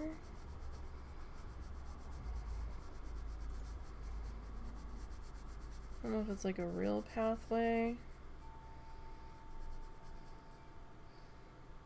or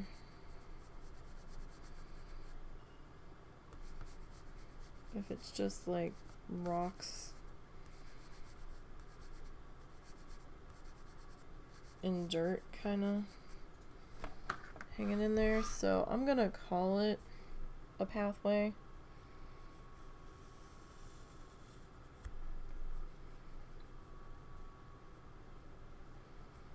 So let's call it bottom pathway. Alright, now that we have to figure out what color we're gonna do.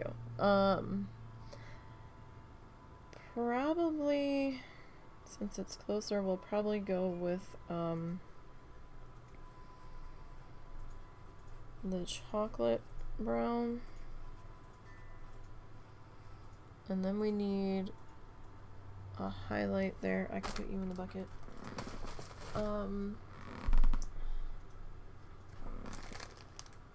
Yeah, probably go soft fudge.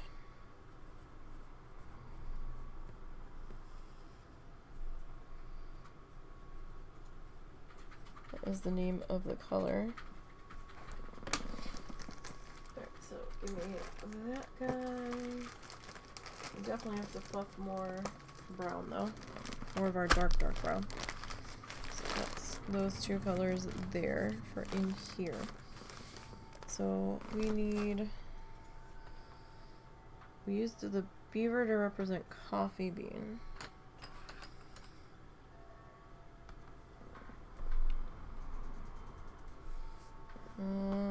I do have a dark brown here somewhere. We just have to find him. There he is. Oh, we used that for the lake. Yeah, there we go. There we go.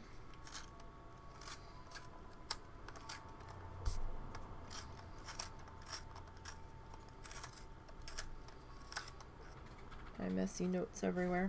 Okay. So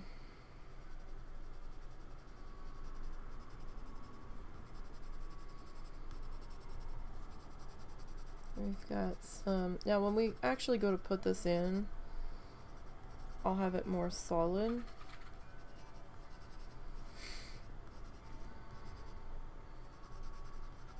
I just want to make sure that we leave room so that we can see the soft fudge going in, and then, you know, we'll spike some grass up around the edges and in between and stuff. So do I want this or do I want light brown here? I'd seen a light brown earlier. Question is, will I be able to find it now that I actually want it? Probably not.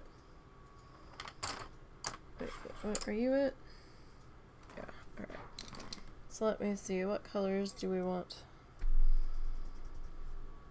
Actually, no, we'll go with this color. What are you? You're the antique brass.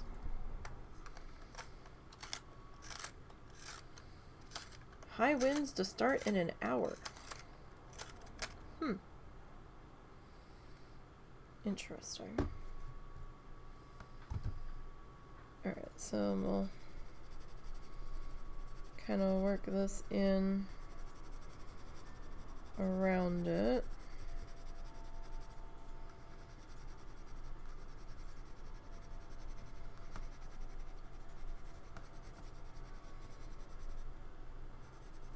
I mean, the chunkier, the colors aren't going to be as blended, they're going to be chunkier when we go to do our thing.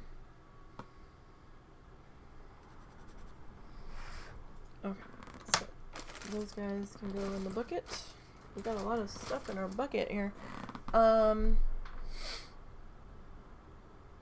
Okay.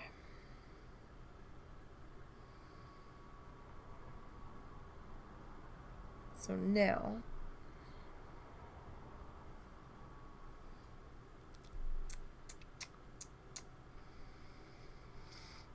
oy vey. Alright,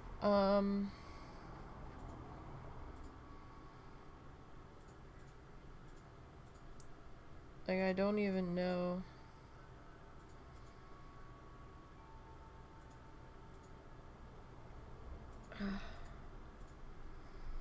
How do I want to do this? Do we want the whole thing?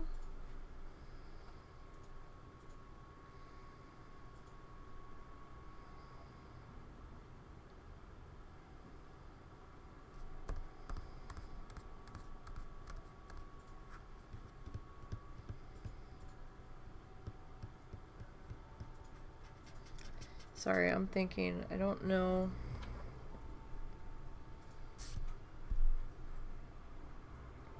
What color we want our background to be. Because he just kind of throws color up there, and that's all well and good with paint, right? But it's a little different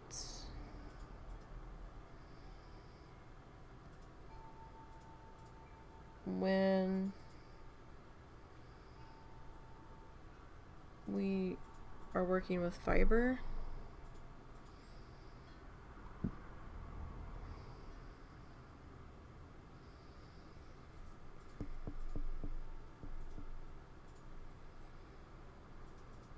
Like, I almost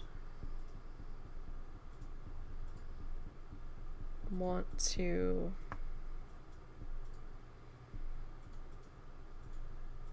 take that coffee bean color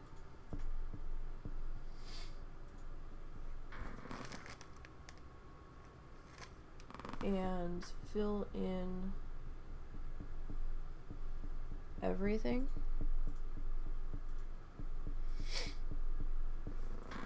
Let me see how different they look against each other. I do believe there is a shade difference.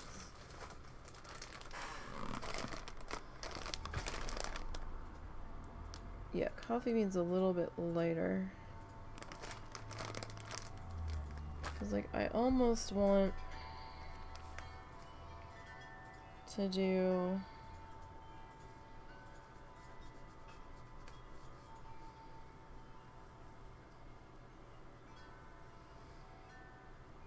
like in here, the coffee bean.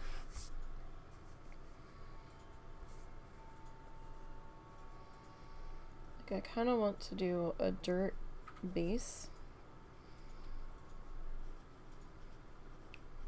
And that's so we can give our shrubs and our grasses and our trees and stuff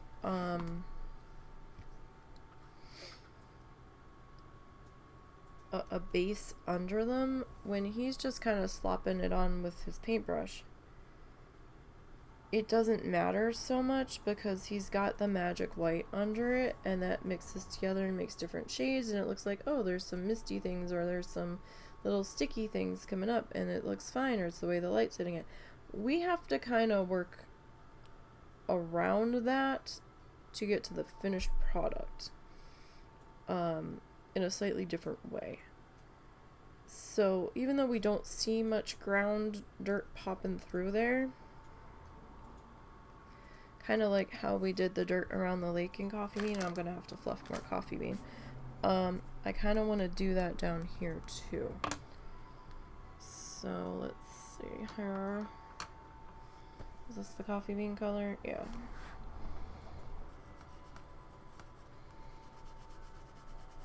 So if I bring that in up to the edge of our pathway, and a lot of this will get covered, and I'm okay with that because in the end it will help us if even just a little bit pokes through from how we do our shrubs and grasses and stuff. It'll be worth it. Like, I don't think doing this would be a waste of time. A lot of times he'll come in and slop in some Van Dyke Brown on the bottom. I think this time he just grabbed some greens and just smooshed them in there. And that's well and good with the paint, but that's not going to work for us. Okay, so dirt base is going to be our coffee bean.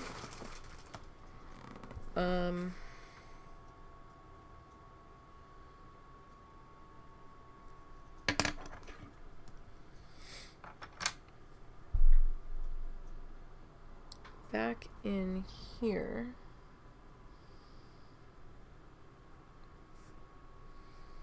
we've got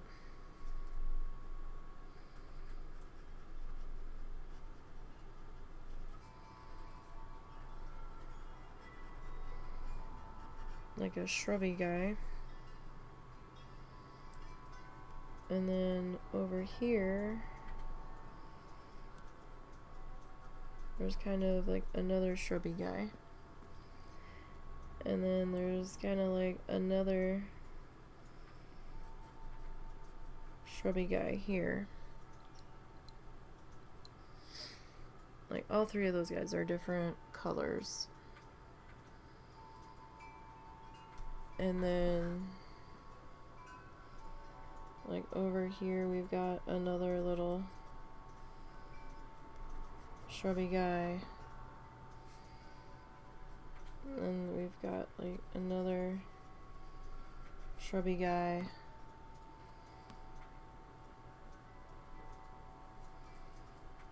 And like another shrubby guy. And then we have like a tree.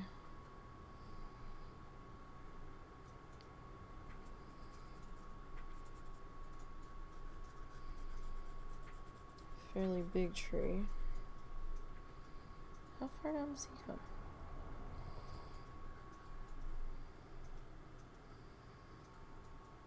There might be more treeage back here that I'm just not seeing.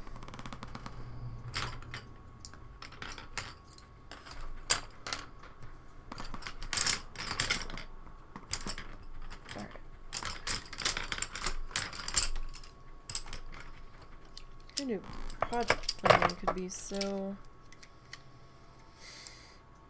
lengthy? I did, because it's me.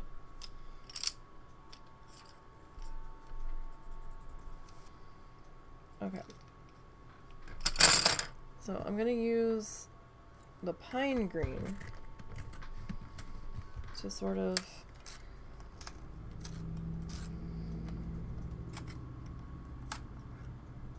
represent our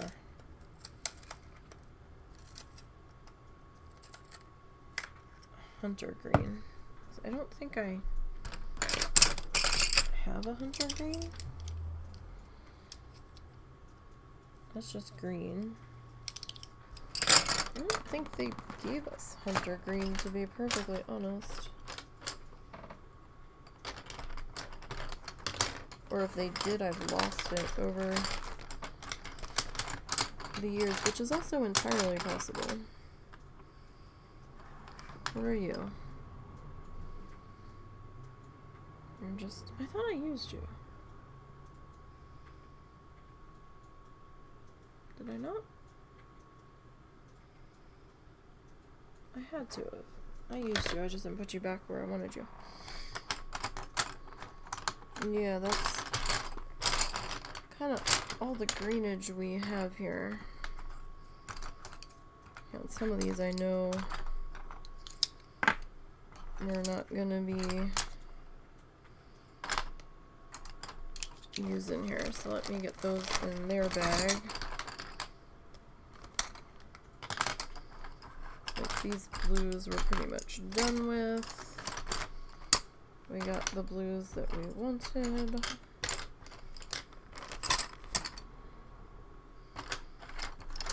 Oh wait, I had 2 more purples?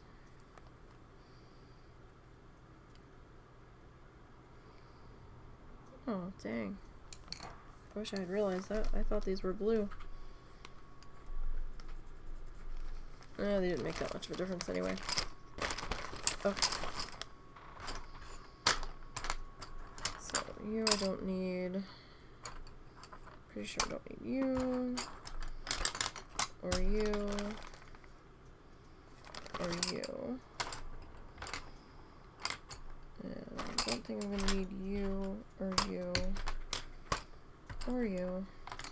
Okay, so that lets me see a little bit better what we have left to work with. Alright, so you're gonna sit back up there. Alright, so this back guy is pretty dark, right? So I think this is gonna be a shrub that we're gonna put in that's gonna be a mixture of our olive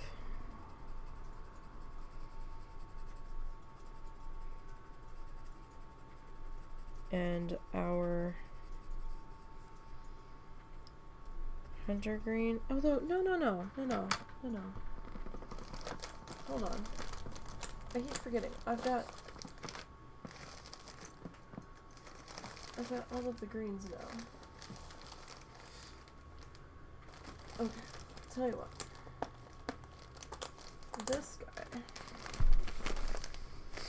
This guy is gonna be... Okay, so shrubs. Where are we gonna talk about the shrubs?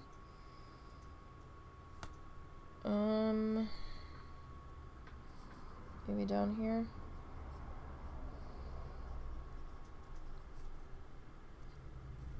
Yes, because you totally want an E and you want an S. So our shrubbies. Okay. Far right is going to be Hunter.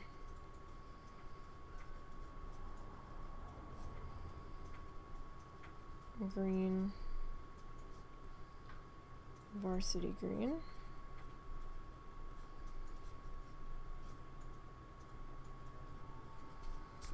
Okay, so it's gonna be this guy. You're just green, so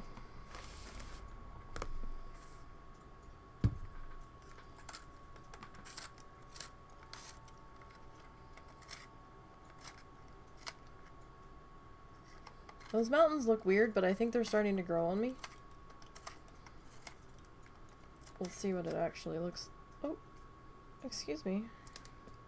Why did you do that? Did I do that? Probably. Alright, earbud warning in 3, 2, 1.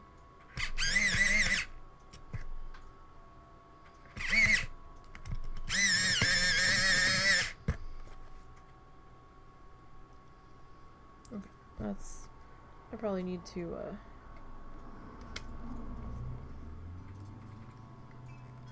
empty this. How do I empty it?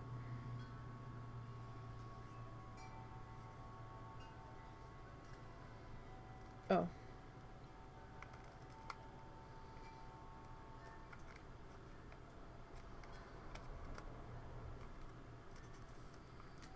Something happens here.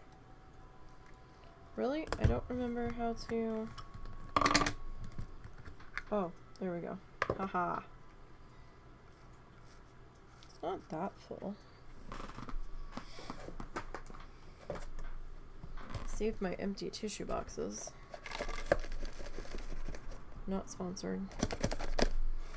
To throw trash in until they get full.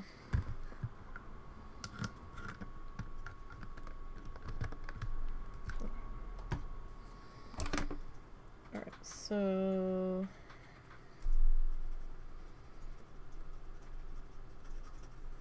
this is Varsity and Hunter.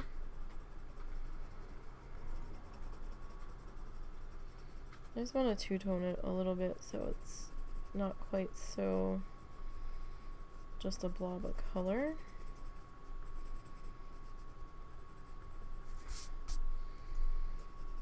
Not quite sure how we're going to do that yet, if we're going to do a circular motion or if we're just going to shape it and I'll just layer it together like we do the grass.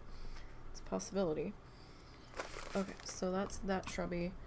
We've kind of got like an orangey shrubby here. Let me set those two there. So it's kind of, I'll tell you, this color we use so much more than I ever thought we would. So it's kind of like a glorious gold,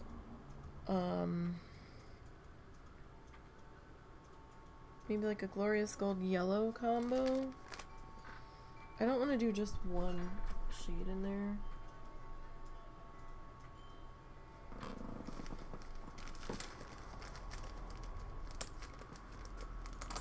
Now this will be the second.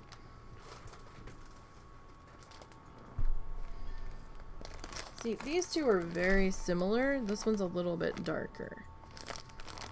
I don't think they would play well together. Now this mustard, this is also mustard, is a different company.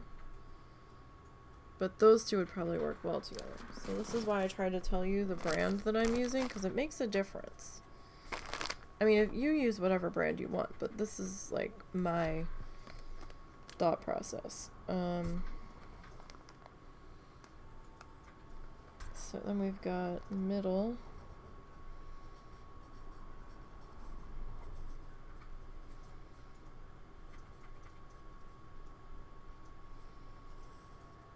right is gonna be Glorious Gold and mustard, and I'm gonna do the PB next to it. So I know that that's paint box. And where was the other mustard? This is gonna be Big Twist. So we've got a lot of colors in play.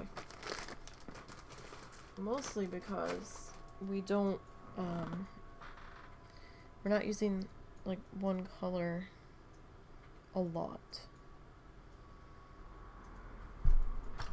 I don't know. We're almost out of our Harvest Gold that I've been using to represent that particular shade of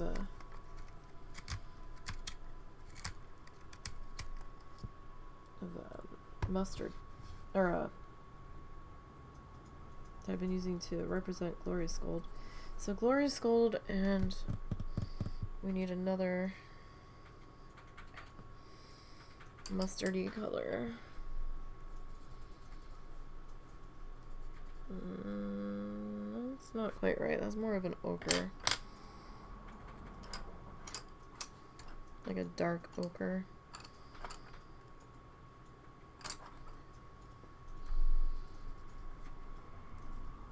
That's more like a varsity yellow. I might not have a choice in the matter though. I might just have to...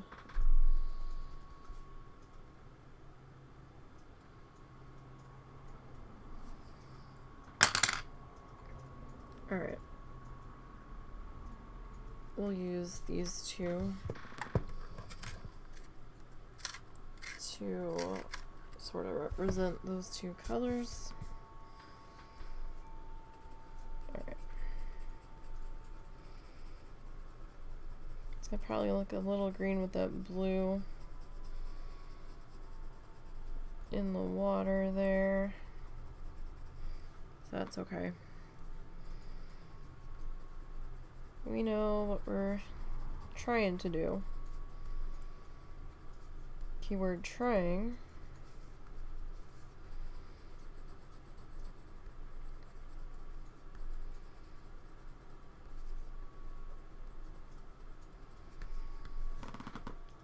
Okay. So that's those two. We've got a lot of colored pencils here too. Alright, so this guy here, he's kind of like a greeny yellow. Kinda. So greeny yellow.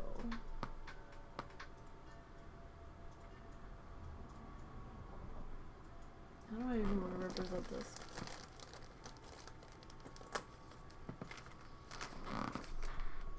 I mean, we could take,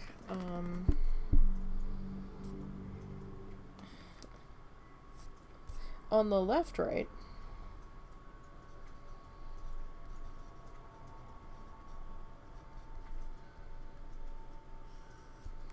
so if we go with the light green,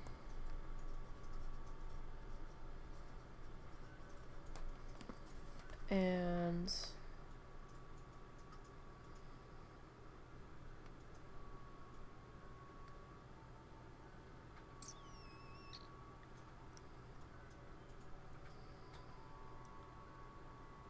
let's go light green and Big Twist mustard on that one. So let me hold off on that green for the moment. So we're just throwing color upon color in here. Alright, what one were we using? We were using mango, I believe, for that mustard.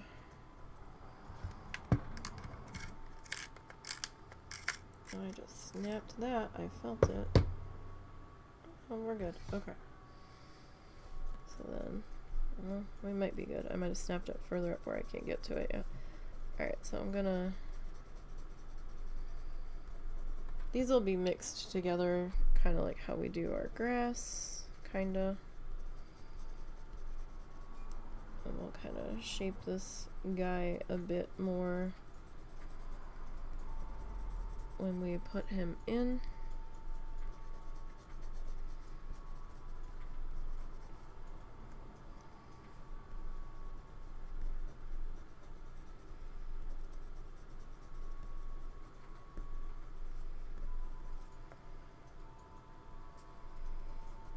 I mean, of course, all this is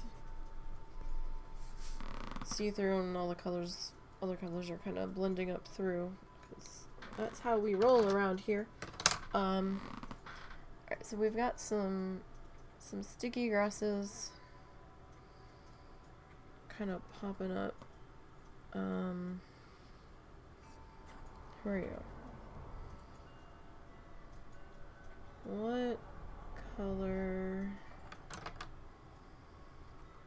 did I grab to see? Sometimes I write the colored pencil name down so I know, and I didn't do that this time. Okay, so we'll grab some of our forest greens in here. Alright, grass.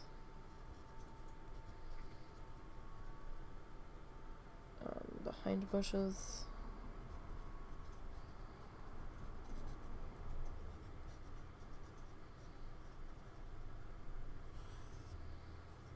With our forest green. Just kind of sticking up.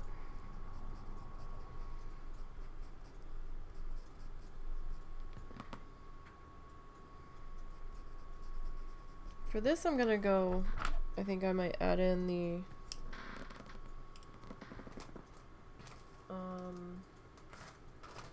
let me find, my bucket's overflowing. This is bad. This is bad. That's light green.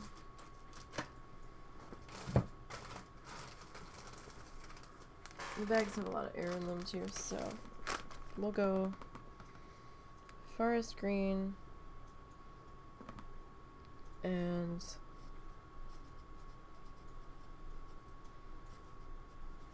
grass green, because I feel like we need at least a dual color combo here. Else I feel like it's gonna look a little strange.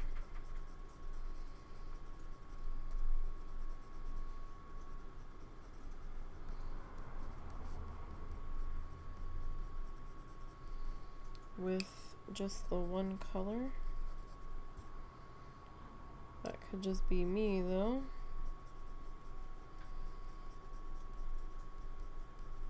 Alright, so I'm gonna put some more of our grassy bits around in there. Okay, now this guy is the same as this guy, so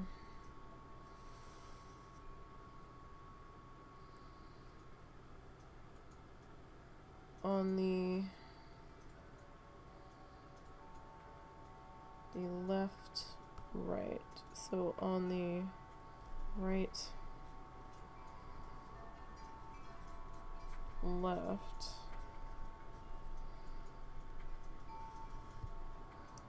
that is gonna be the light green. And big twist mustard, so that we just put down those two colored pencils.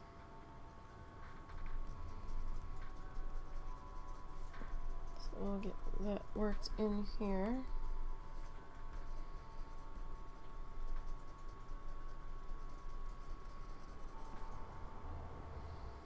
Again, these aren't gonna look exactly like this. They'll probably look like something more horrible and Frankenstein-y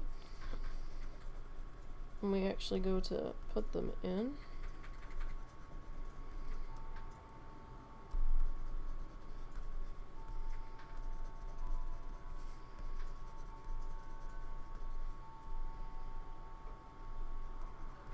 Now, if we can even get the finished product to look remotely similar to this, I'll call it a win. Alright, now we've got another guy over here, and he's a little more similar to this color. So what was this guy? This guy was Glorious Gold Mustard. I think we'll go the same. So that's gonna be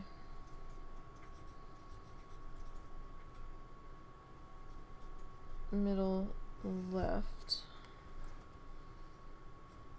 So Glorious.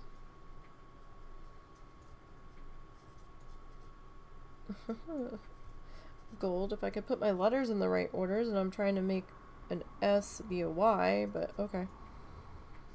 Glorious Gold. Mustard from Paint Box. Okay, so that is these two colors.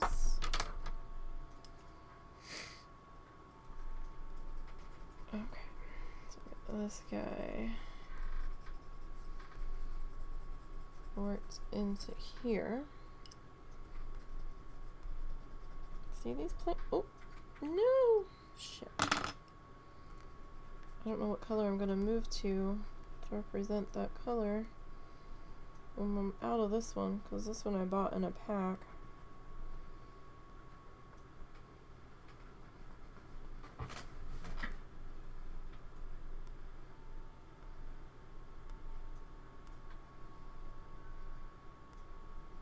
I'm sure we'll figure out something, but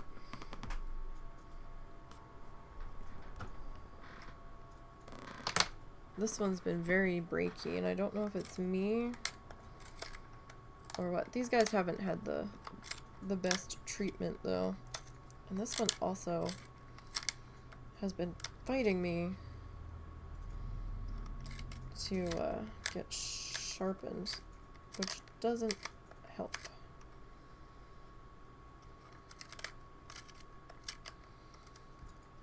at all.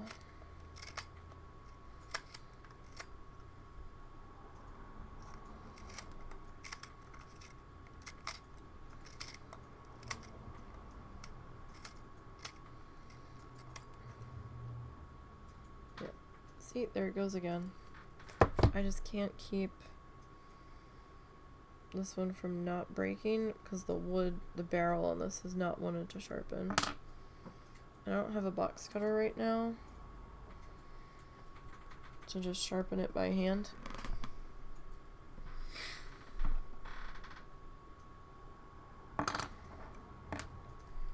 Alright,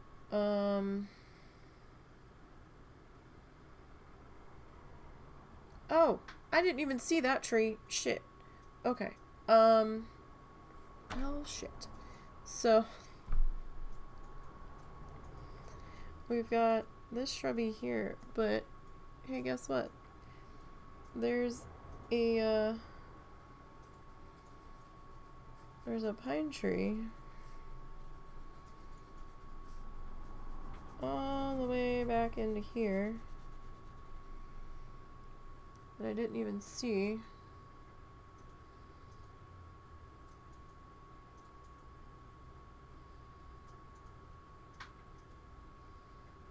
Okay. How do I want to do that pine tree? Do I want to do it like I've been painting the pine trees?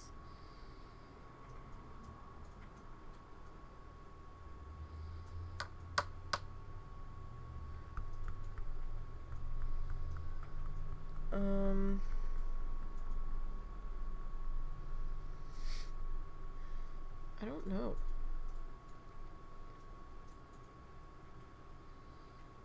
I mean, we could. It's been a while since we've done a pine tree. So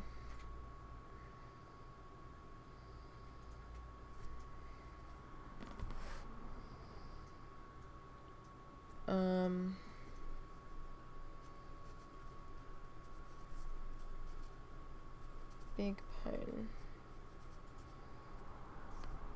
tree.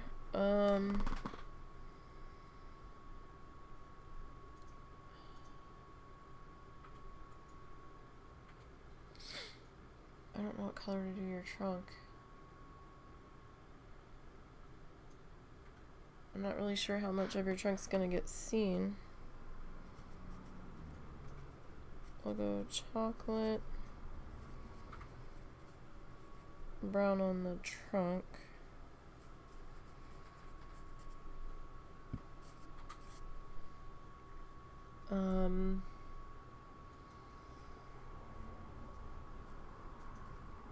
Hunter,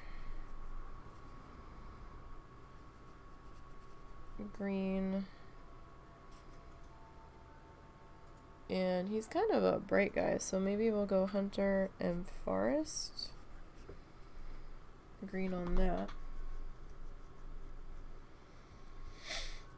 I didn't even see this guy. He got lost in the background.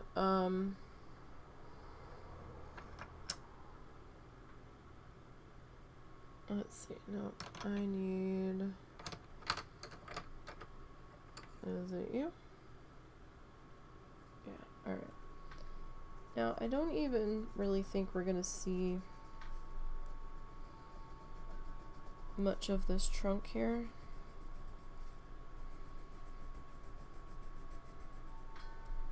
With everything else going on.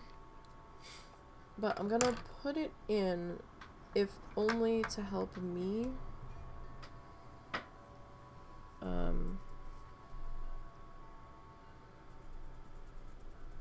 keep my place on him. Okay, so he kind of does these like hangy downies.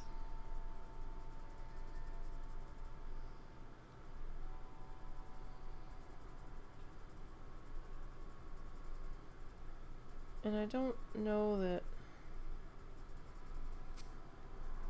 necessarily gonna be able to pull that off. Like, this guy's got some air on him. He's not very... He feels kind of like those bottle brush trees. Like, we saw trees that looked like this in parts of Florida where my brother lived. It was kind of wild. I was like, they actually look like bottle brushes. It's crazy. Okay, so down in here, I'm gonna get my pencil in here just so we can kind of get a better visual.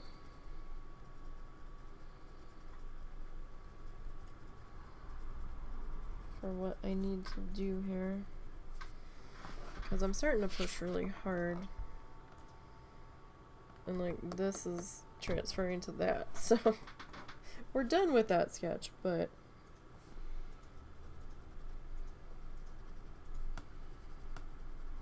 it is happening. Now if I had put like a piece of parchment or something in there, might not have done that to the next page. So if you have a concern about that happening for you, might want to consider doing that.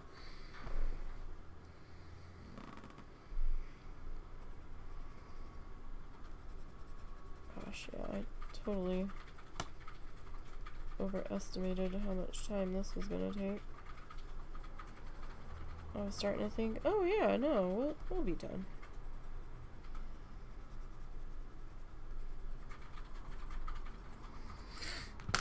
Alright. I'm gonna try to come back in with our greens here. Over top of my pencil.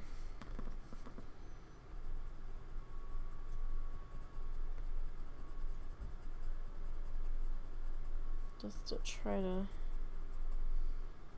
make it a little bit more there. I don't know how I didn't even see this guy lurking there in the background. I didn't. Go figure. Alright, I need the forest green representative here. Which I believe to be... Is it jade? No, we were using jade for olive. That's right, we were using olive for forest green.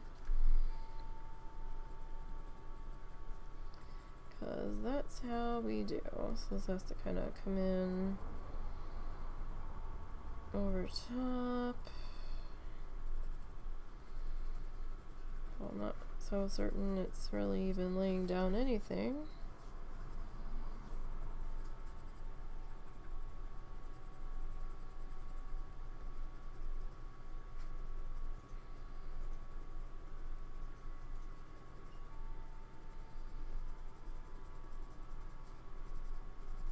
Okay, so we kind of have a bodily brushy tree. It looks better on camera than what I can see.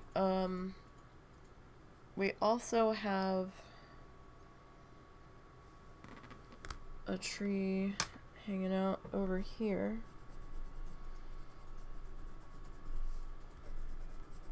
Kind of next to this guy.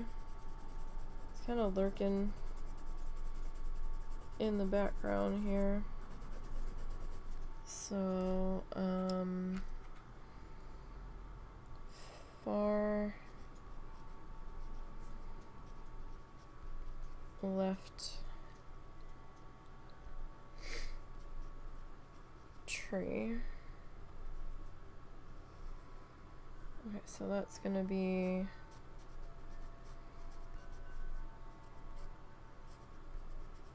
hunter green.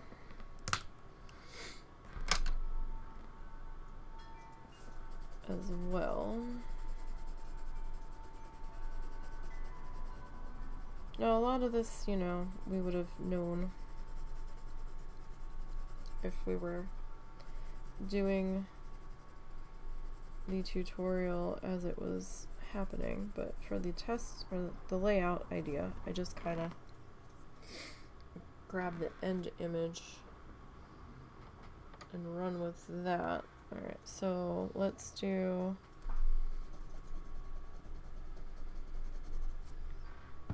hunter green,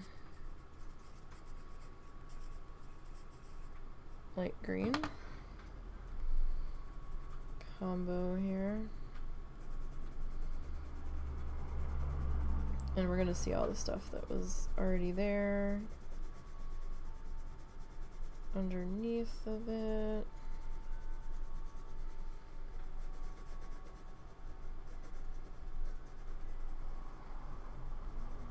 Okay, so there's those two. Then this guy.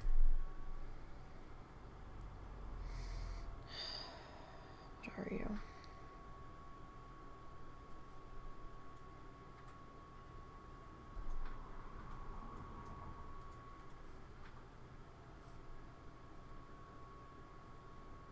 Light green and mustard.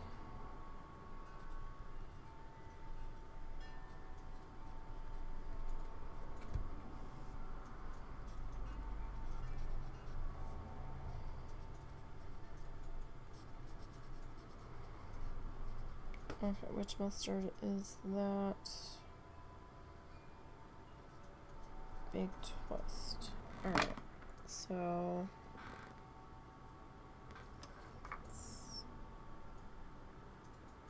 this one and this one. Let me get you popped into here.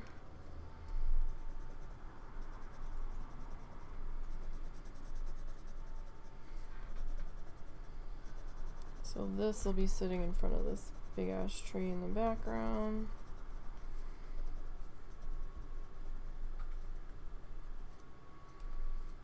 Okay, so I've kind of got that.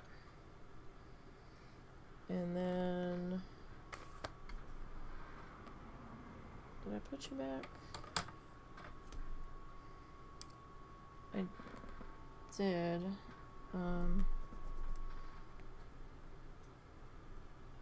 There's like 2 different tree trunks coming up into here somewhere.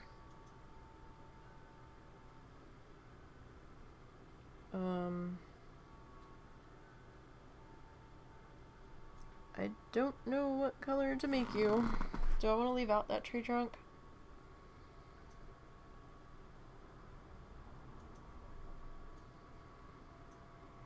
Because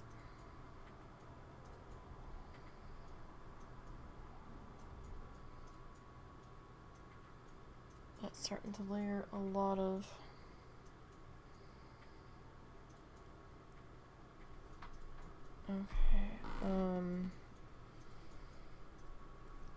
far left middle tree.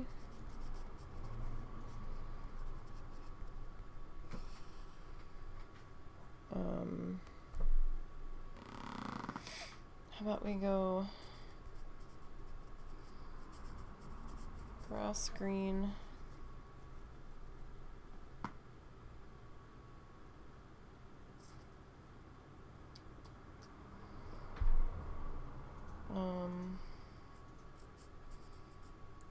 varsity. Yeah, that's totally how you spell yellow.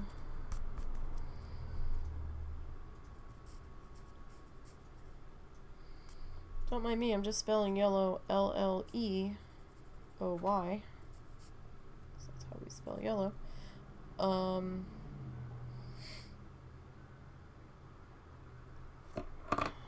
I don't even remember what color I was using for grass green. Was it actually grass green?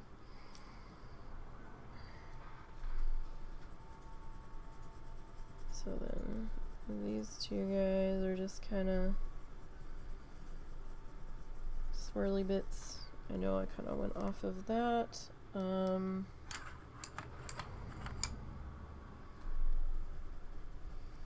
even gonna be able to see this guy. He's there. You can't see him, but he's there. Alright. Okay, then what?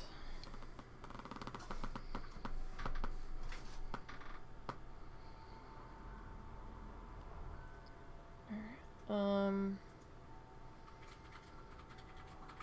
We've got... Alright, I need my pencil. Alright.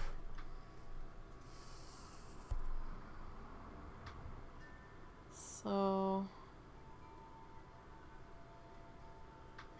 Alright, we've got... grass front of lake.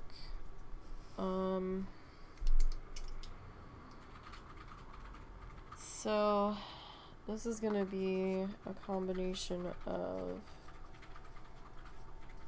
glorious gold,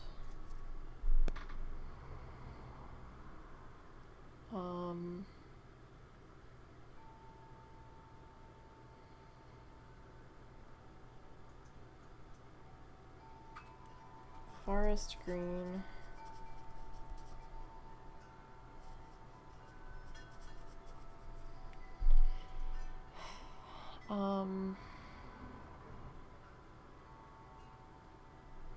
about our varsity, probably because I'm looking at the Y in the end of varsity, and that's why I was trying to go. I still wasn't spelling it right because it's still not L-L-E-O-Y. My brain gets jumbled a lot. It happens. So we go glorious gold, forest green, varsity, yellow, I hate to add in another color.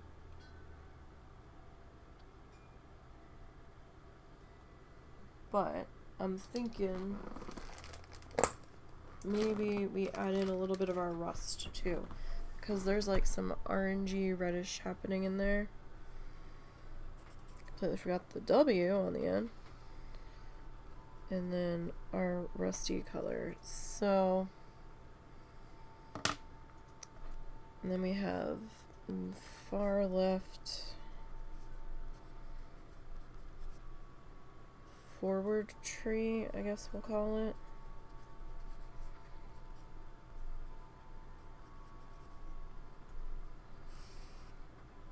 So it's gonna be chocolate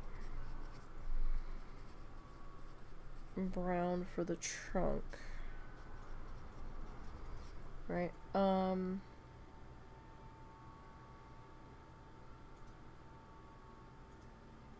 It kind of looks like I might go a coffee bean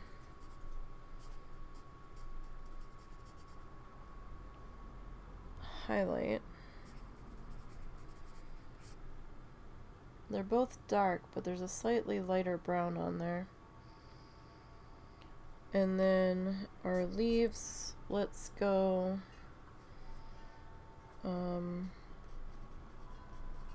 hunter green and let's see, is my mouse gonna pick up on the screen? It doesn't look like it's showing my mouse at the moment. So I'm trying to get this very front tree. So hunter green, and maybe we go lime green. We've got so many colors coming in here. Okay, so let me put the tree in first before I start trying to figure out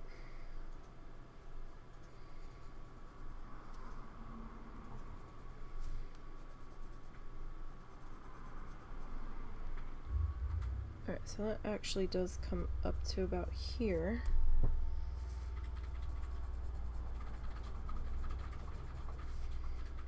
We're a very oddly shaped tree.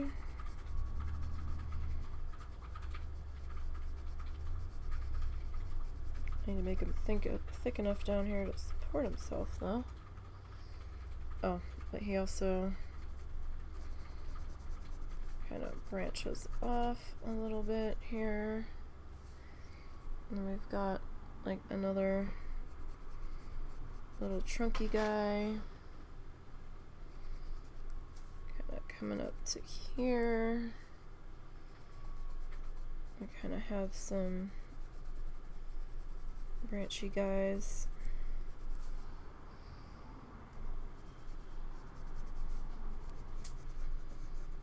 up into there. Another little branchy guy into there. And then up here's got a little branchy guy. And we've got like another branchy guy in there. Kinda sorta. Kinda sorta. Alright.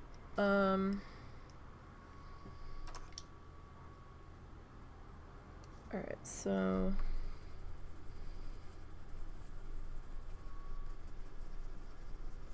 just kinda swirl. We need a lime green color here.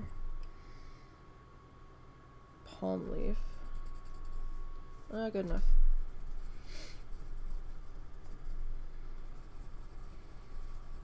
So I'm just gonna swirl those two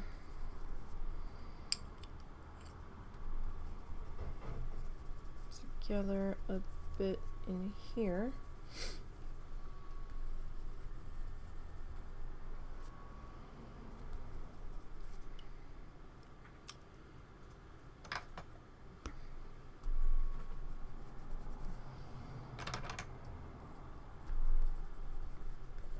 because we really can't see these guys coming into here.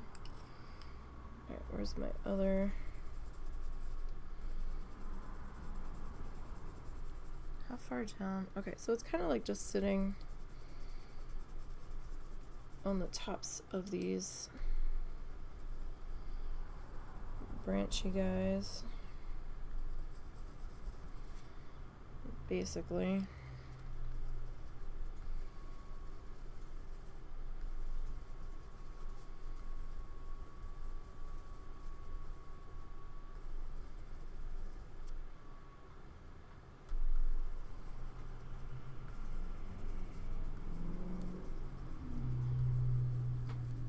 For the most part.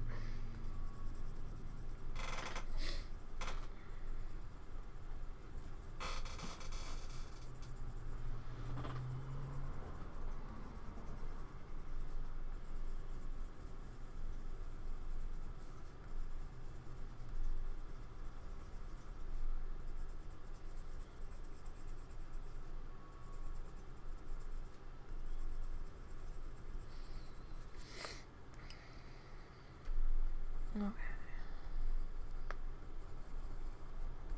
So we've kind of got like one cluster here.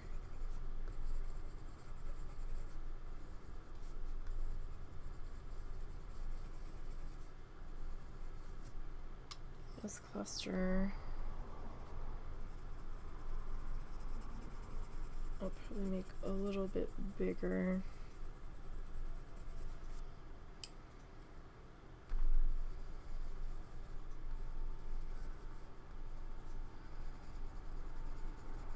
And we've got this cluster here. Okay. Not bad. Messy, but we kind of get the idea, right? So then I'm gonna have to change what I'm using for Glorious Gold. Okay, so yeah, I can't use that guy because he's just breaking constantly. Alright, so we'll use this mustard.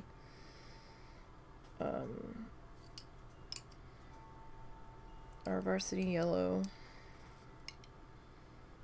Our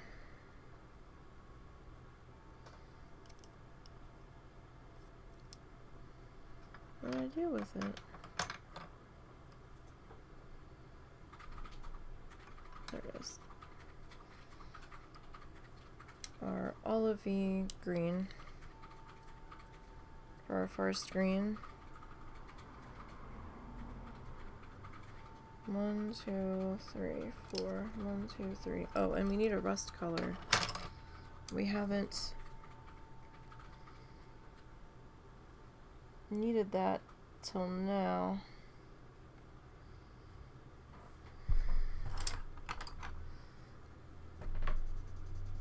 Too pink. I need a rusty representative to brown.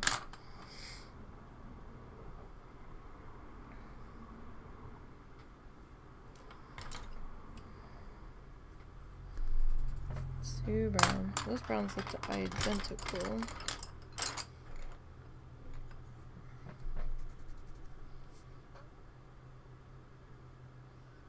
I was hoping for more of like a burnt orange, but I don't think we're gonna get that, so this is just what we're gonna be faced with. So our grassy greens are gonna come in before this front tree.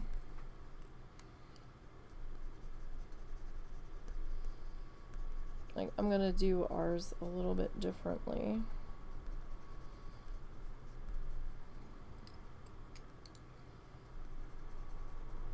So, I mean, these three colors will be comboed like we did the other grasses previously. This is going to be a very colorful version by the time we get done.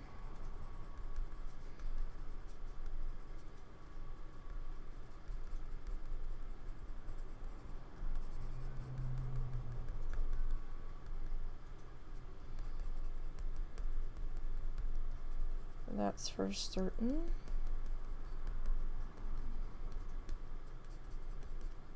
I mean, Bob's is a little bit colorful with his purple mountains back there.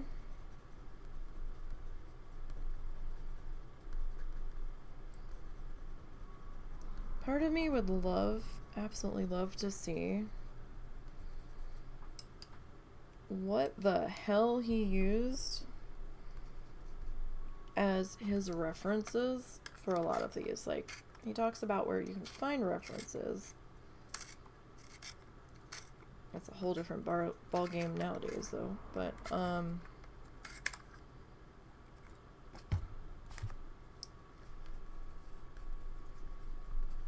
I just would like to know what his reference images looked like. Like, part of me wants to know how much of it he bullshitted and just threw in there, or how much it changed from the actual image. Like, how much did he add? Did he take away? Did he completely change the original color scheme to fit whatever he had going on for what colors were going to look better on TV? Like, these are things I would like to know, because that is something that was thought of, you know, about what colors are going to show up better on the cameras, which ones are going to be easier to get balanced out.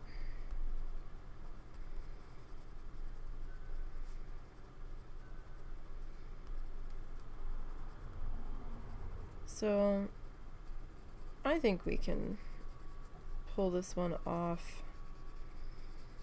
Oh wait, did I miss a tree? Oh. He's got a... I'm gonna leave that tree out. We're getting too busy. Because then, you know, once we start layering too many shades of green in here, it's just gonna look like a fucking hot mess, in my personal opinion. And it's gonna be difficult to differentiate different colors and where they start and stop and all that, which is kind of why I changed up the shrubs a little bit so we can see them.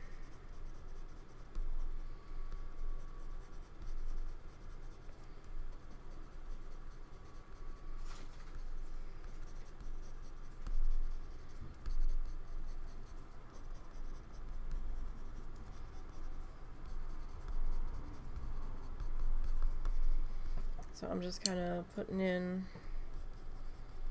randomly our grassy colors here. Now, I know I changed it a bit on this side here because he's got that like more yellowy stuff on this side, but the basic idea of it is there. And I think this is going to be less of a headache for us to execute it this way than if we were to go a slightly different route. So I think that is more than good enough. right? It's similar. Is it same? No. We weren't going for dead on the same, but it's similar. So, we'll be kind of following along with the tutorial, but also kind of following along with our reference image. So I'm probably going to have to screenshot this guy and also pop this one in the corner somewhere so we can kind of see. And all I'm really looking for is a middle ground between the two. That's what will make me happy. So if we can pull it off, then that'll be fantastic. So that's what we're going to start on tomorrow. We're going to start to at least sketch out our lake placement and our mountain. Like, I'm not going to sketch in every single tree and stuff. We don't quite, excuse me, we don't quite go that far with these guys, but just so I know, okay, well, that's the bottom tree line, that's where our lake's gonna go, this is where the stuff at the bottom of the lake's gonna be. You know, I'll sketch all that out on our felt, and then we'll start filling in the sky more than likely tomorrow. So you guys enjoy the rest of your weekend. Thank you for hanging out with me this afternoon. I do appreciate that very much. Tomorrow we'll be back. Hopefully I can start a little bit earlier, but we'll see. Life happens. Don't forget to follow the social links down below. That'll take you to the Insta, the Kofi, the X Twitter, and the YouTube. And hope the start of your week is gentle. And until next time, you guys, have a good one.